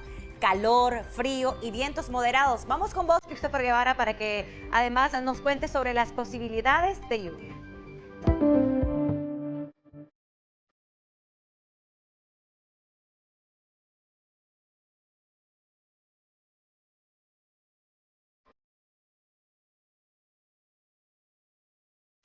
Muy buenos días, qué gusto saludarles. Efectivamente, vamos a actualizar el pronóstico del tiempo en este 2 de diciembre. Sí, señores, llegamos al último mes del año 2025 y por supuesto los llamados aires decembrinos, madrugadas frescas, se van a hacer presente en estas semanas próximas. Y es que debo comentarles que mantenemos, aparte de eso, pronósticos de lluvias bastante localizadas, esto como efecto de un eje de vaguada que se viene pronosticando desde horas anteriores hacia la parte del Caribe de nuestro país. Por ende van a producirse algunas nubosidades y consecuentemente lluvias de manera localizada y esporádicamente. Ya les comento dónde específicamente, pero atentos porque los vientos son catalogados también de moderados que podrían incrementar el oleaje en alta mar. Iniciamos hablando justamente sobre la aceleración de estos.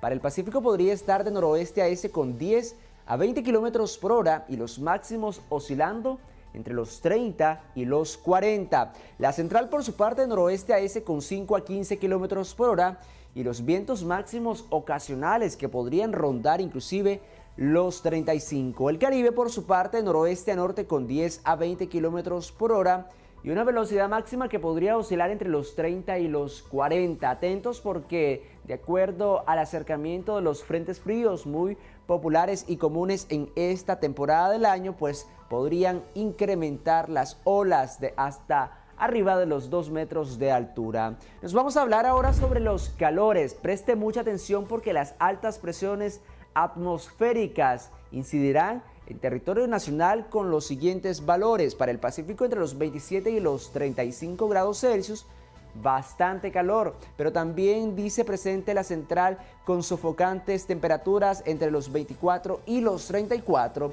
Por su parte, el Caribe oscilando entre los 30 y los 32 grados Celsius. Tremendos estos calores. La invitación, por supuesto, es a hidratarse y tratar de no exponerse ante los rayos ultravioletas entre 11 y 3 de la tarde, según las recomendaciones de los expertos. Rápidamente les comento sobre las lluvias que van a predominar principalmente entre las regiones central y Caribe. Acá la información específicamente a las 11 de la mañana, veamos los valores. Se distribuyen esporádicamente en la región central y zona costera del Caribe. También allá por Nindirí, Jinotepe, Tola, Rivas, Cuapa, Santo Domingo, El Ayote y La Estrella son los lugares donde van a predominar estas lluvias de manera localizada. A las 2 de la tarde hay mayor concentración. Vea usted la humedad, nubosidades y lluvias que se distribuyen en la zona de la capital, Matagalpa, Río Blanco, Ciuna, Rosita, El Almendro, Nueva Guinea, Nagarote y Río Blanco. Y a eso de las 5 de la tarde, ya despidiendo el día, pues desaparecen del mapa satelital las probabilidades de lluvias, exceptuando algunas regiones y zonas del país como Granada y sus alrededores, Muymuy, El Rama, Cucarajil, Bluefield y El Rama. Así se comporta nuestra madre naturaleza para este inicio de semana del mes de diciembre. Por supuesto, hay que hidratarse y estar atento ante los pronósticos de lluvias y, por supuesto, las faenas y pescadores en alta mar tomar en cuenta la aceleración de los vientos. Hasta acá mi reporte. Continuamos con más.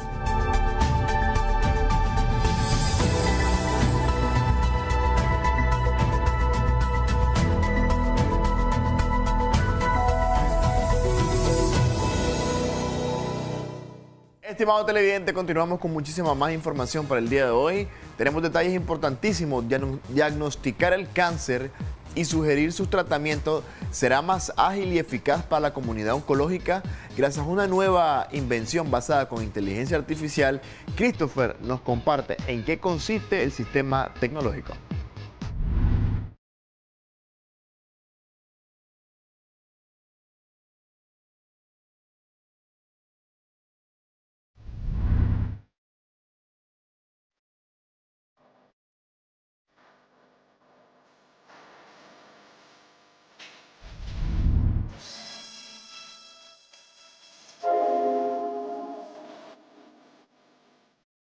El hito fue logrado por especialistas argentinos quienes han destacado el impacto del sistema en la oncología. Está basado en inteligencia artificial y su eficacia es alta, refieren expertos. Recientemente, un anuncio en el campo de la medicina ha generado reacciones positivas para quienes buscan sugerencias de tratamientos para cada tipo de cáncer. Fueron los especialistas del Consejo Nacional de Investigaciones Científicas y Técnicas los encargados de liderar el proyecto, afirmando que con dicha creación se pretende reducir meses de espera para un diagnóstico y avance de la enfermedad hasta una etapa peligrosa. El software es capaz de analizar muestras biológicas y predecir la respuesta a distintos medicamentos. Los expertos detallaron que el equipo tecnológico adquiere una base de datos de síntomas de cada enfermedad y precisa la huella molecular de los tumores, ayudando a disminuir los efectos adversos que muchas veces se generan tras los meses de quimioterapia. Hasta ahora, ha sido probado en líneas celulares comerciales arrojando datos de patrones del mal. Los resultados serían verificados en una clínica donde se cruzaría la información de espectrometría de masas y la evolución de cada paciente. Característica principal de esta innovación es el ahorro del tiempo, ya que los hallazgos estarían listos en tan solo un mes. Christopher Guevara, Acción 10.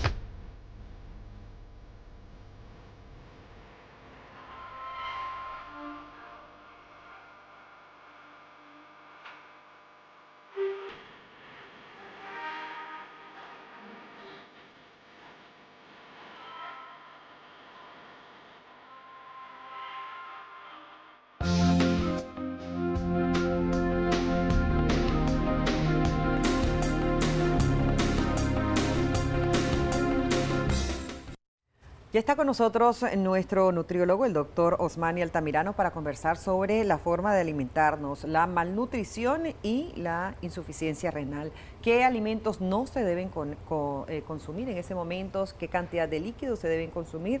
Todo eso él nos lo va a aclarar. Puede participar con nosotros a través de nuestra página en Facebook y a través de nuestro número de WhatsApp, que en este momento también vamos a exponer en pantalla. Bienvenido, doctor. Gracias por acompañarnos. Muchas gracias. ¿Cómo está? Mucho gusto.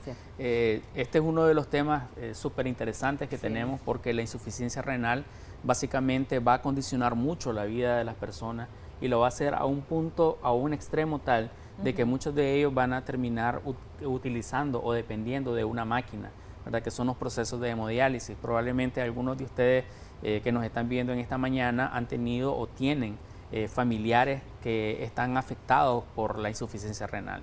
La insuficiencia renal no se instala de un día para otro, es un proceso.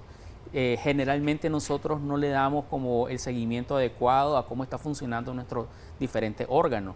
Y uno de los que menos a veces pensamos que nos va a dar algún problema son los órganos de los riñones.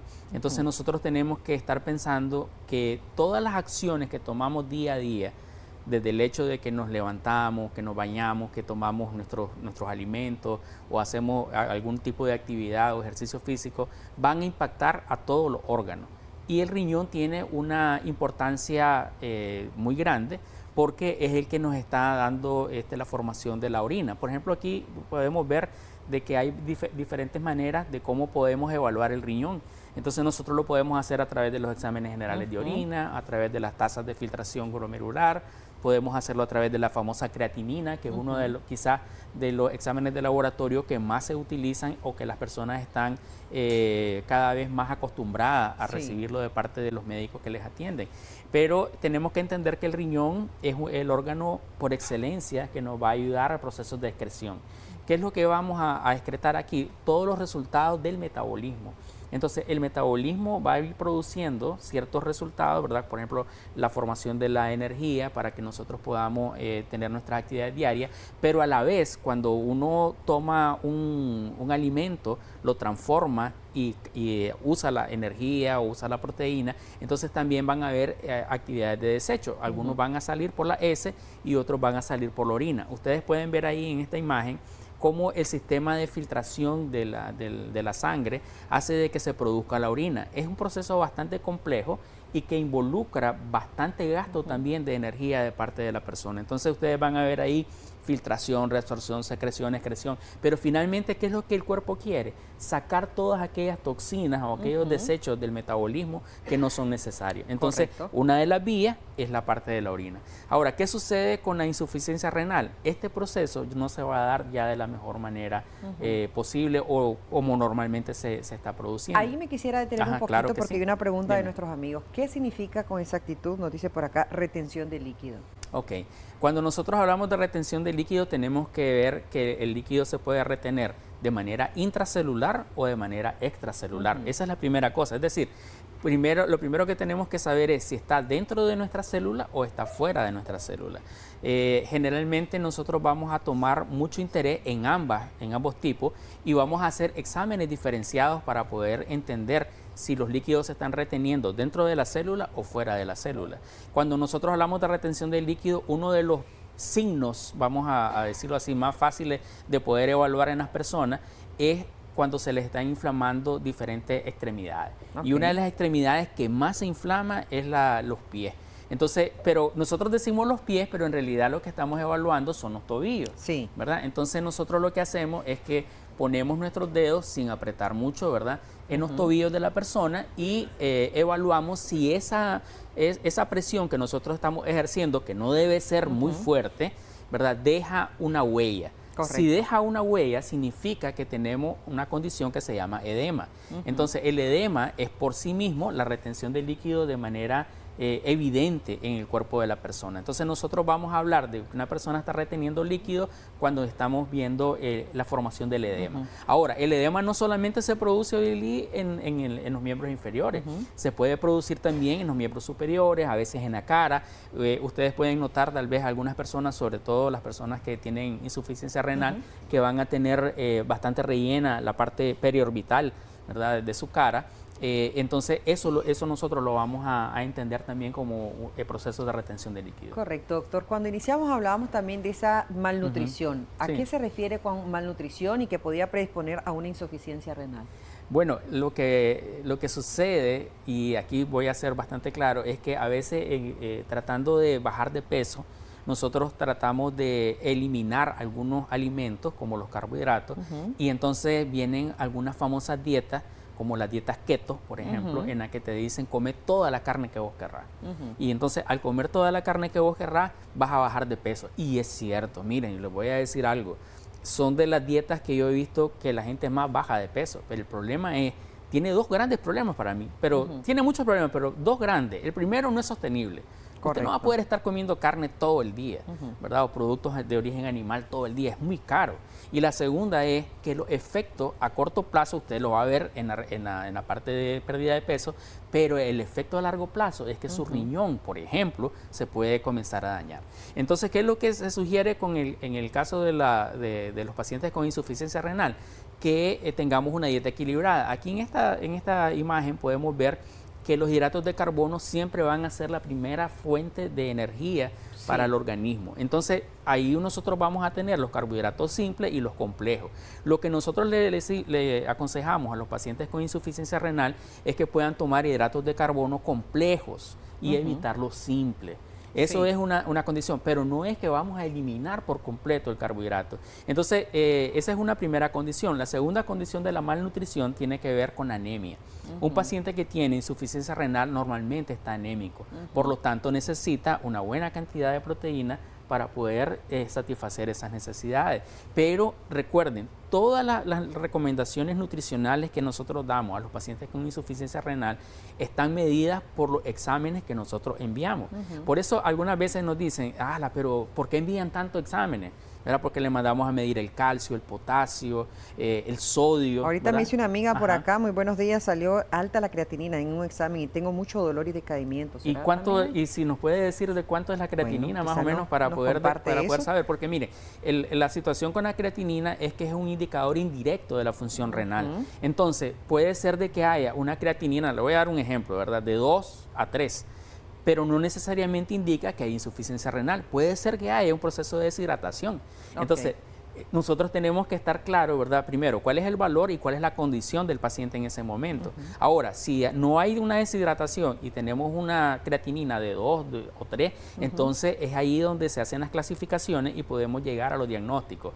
Si está en una insuficiencia renal aguda o si ya pasó la insuficiencia renal aguda, ¿en qué fase de la insuficiencia renal crónica se encuentra? Correcto. Entonces, las personas que orinan bastante amarillo, a veces hasta color naranja también. Bueno, esa parte es bien compleja a veces de analizar porque tiene que ver a veces con la cantidad de alimentos que se están consumiendo o las cantidades de líquido. Entonces, dependiendo, a ver, si usted come, por ejemplo, remolacha, le va a salir la orina un poco más roja, ¿verdad? Y también a heces, pero eso no significa que esté orinando o defecando sangre.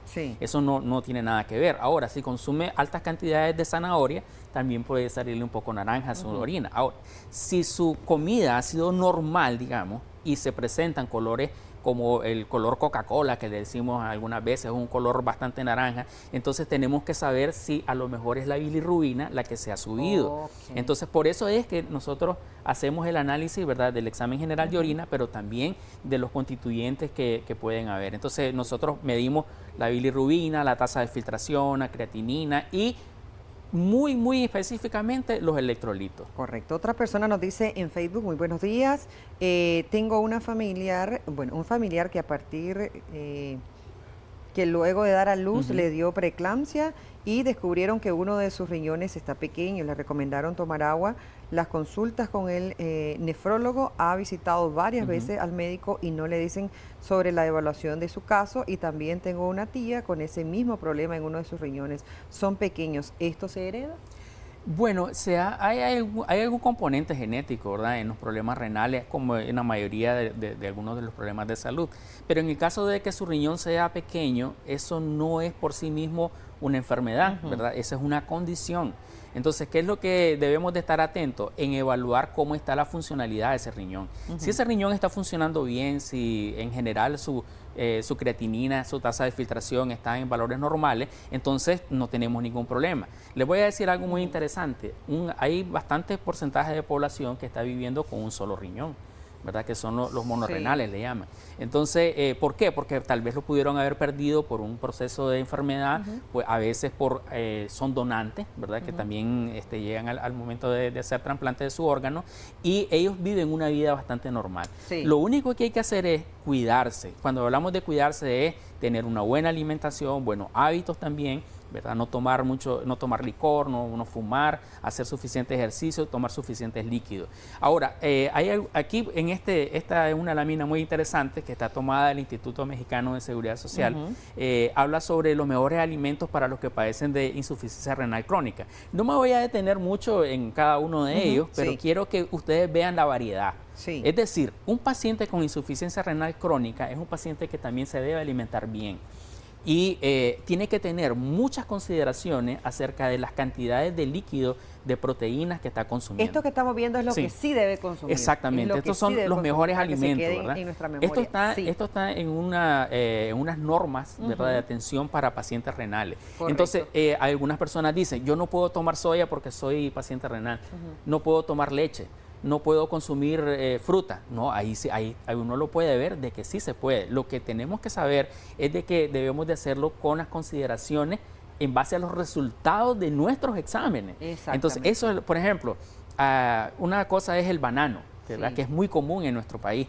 El banano debe ser consumido con cierta moderación en el caso de los pacientes con insuficiencia. Exactamente. Los niveles, cómo están los exámenes. Exactamente. Doctor, ya nos vamos. Dicen algunas de las personas que sí es un mito, una realidad, cuando duele bastante la columna. Ellos, por lo general, la gente dice la rabadilla, me duele. A veces hay dolores en los pies, se inflaman. ¿Eso tiene que ver sí o sí con un problema renal? Otra persona dice, me duele, pero no me sale nada. No necesariamente. Renal.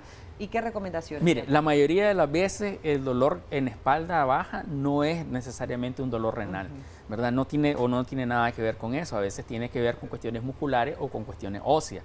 La recomendación más importante es, mire, si usted tiene antecedentes familiares de insuficiencia renal, que se está produciendo en personas muy jóvenes, de 30 a 35 años, hágase los exámenes, por lo menos cada año, un par de veces, mida la creatinina, hágase los exámenes general de orina de manera constante y tenga a un nefrólogo o a un médico general de cabecera para que le pueda estar dando seguimiento. Los seguimientos son muy importantes.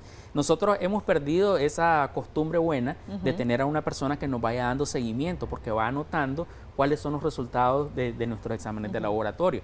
En el caso de la insuficiencia renal crónica, quiero decirles de que lamentablemente la expectativa de vida se reduce bastante cuando tenemos el diagnóstico. Pero ojo, es importante para nosotros, ¿verdad?, decirles también esto, de que la esperanza de vida se va a alargar en la medida en que podamos tener buenos hábitos, en que podamos llevar una consistencia en cuanto a los resultados de los exámenes, pero sobre todo, y aquí es muy importante, que usted como paciente no se quede con dudas. Correcto. ¿Verdad? Muchísimas gracias, doctor, por habernos acompañado. Ahí vemos el número de teléfono en pantalla. Claro, si quiere hacer alguna consulta, tenemos cantidad de comentarios y también de consultas. El doctor con muchísimo gusto le va a atender. Hay que aprender a alimentarnos, pero también a guiarnos de los especialistas. Gracias, doctor. Cómo no, claro que sí, siempre un gusto. Vámonos de inmediato con Anduriña Ortiz, que estás más que preparada con otra información.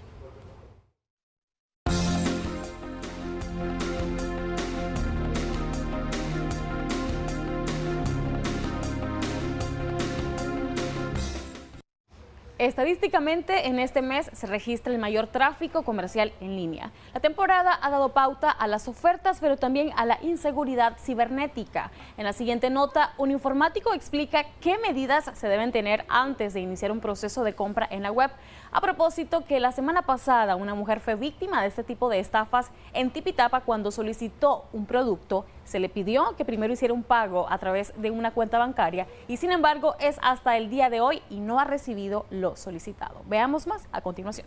Las épocas más ajetreadas del año son también las mejores para que los hackers y cibercriminales practiquen el llamado fraude cibernético. En el mundo las ventas en línea han incrementado considerablemente. Nicaragua pertenece a esos índices. Estadísticamente hay un mayor tráfico de usuarios buscando desesperadamente ofertas que podrían terminar en una estafa a su bolsillo.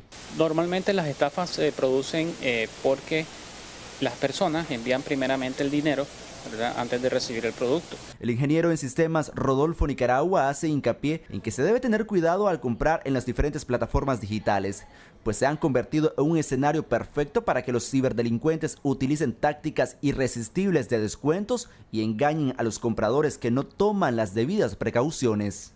Cualquier tipo de persona tiene acceso a esta plataforma, entonces cualquier tipo de persona puede querer vender o intentar vender algo o estafar a alguien.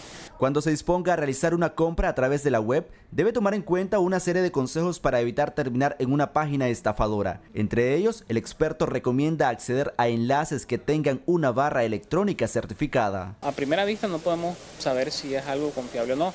Hay que verificar que sea una empresa conocida, que sea una marca grande, conocida, que sepamos y conozcamos de que ellos se dedican directamente a eso. Si vemos un enlace de una actividad publicitaria y nos lleva a otra página que no es la que estamos viendo o queriendo comprar, entonces volvamos nuevamente a la página para que evitemos ser llevados a otro sitio donde nos pueden estafar. De igual manera, hay que verificar que la página web sea una página web que tenga un certificado de seguridad. Lo podemos verificar en la barra de direcciones, un candadito que aparece ahí. Entonces en la página, ahí ese candadito significa que tiene un certificado de seguridad, por lo tanto la página pues es certificada. Aparte de eso, a la hora de pagar con tarjetas de crédito, hay que verificar que el procesador de pago de esa página sea PCI compliant, que esto significa que está autorizado para tomar tarjetas de crédito y ha sido aprobado a través de un sinnúmero de normas, ¿verdad?, de seguridad. Christopher Guevara, Acción 10. Muchas gracias, Christopher Guevara, por esas recomendaciones que esperamos que usted tome en cuenta para evitar ser estafado en esta temporada. Nosotros así hacemos un corte comercial, ya regresamos. Muchas gracias, Kevin. Continuamos con más información para cada uno de ustedes, ¿verdad, estimados televidentes? Los accidentes cerebrovasculares ya no son un problema exclusivo de adultos mayores, sino que cada vez más jóvenes están llegando a los hospitales con síntomas de accidentes cerebrovasculares, una tendencia que preocupa a los especialistas. ¿Qué está provocando este aumento y cómo reconocer las señales a tiempo? Con ayuda de una neuroradióloga, se lo contamos a continuación.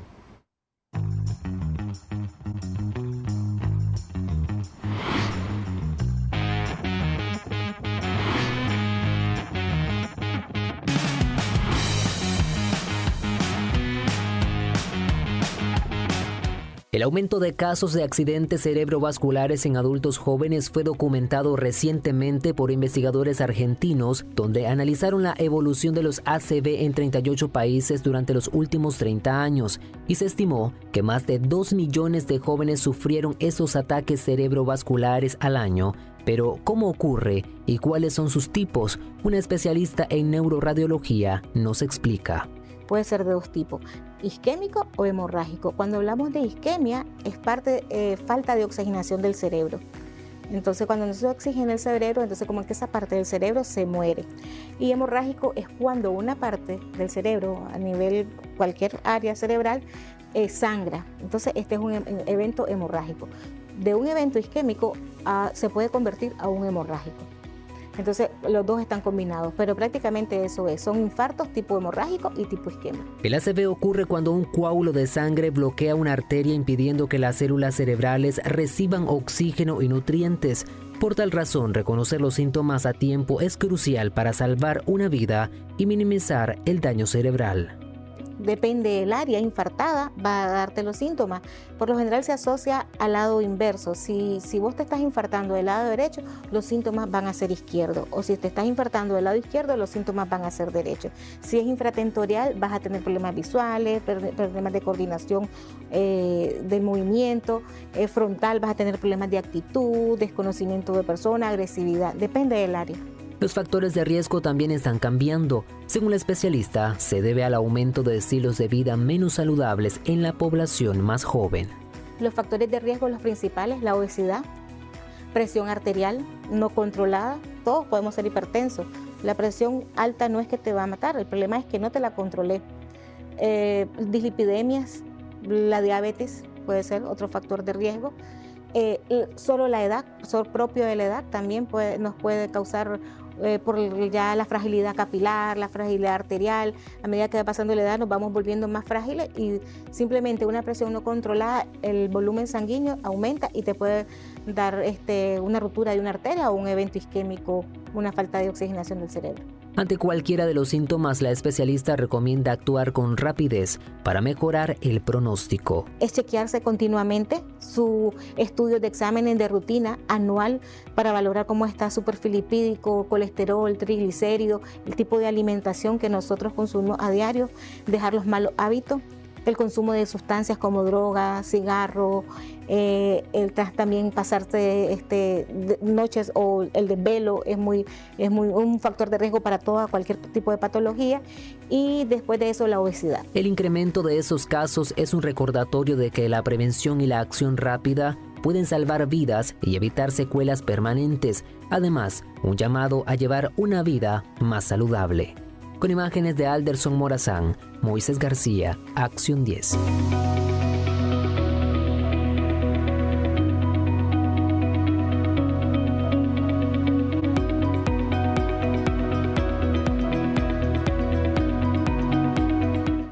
Moisés, muchas gracias por esa información, ¿verdad? Continuamos. Siempre nos vamos a una pausa comercial y seguimos con más. Ya regresamos con Acción.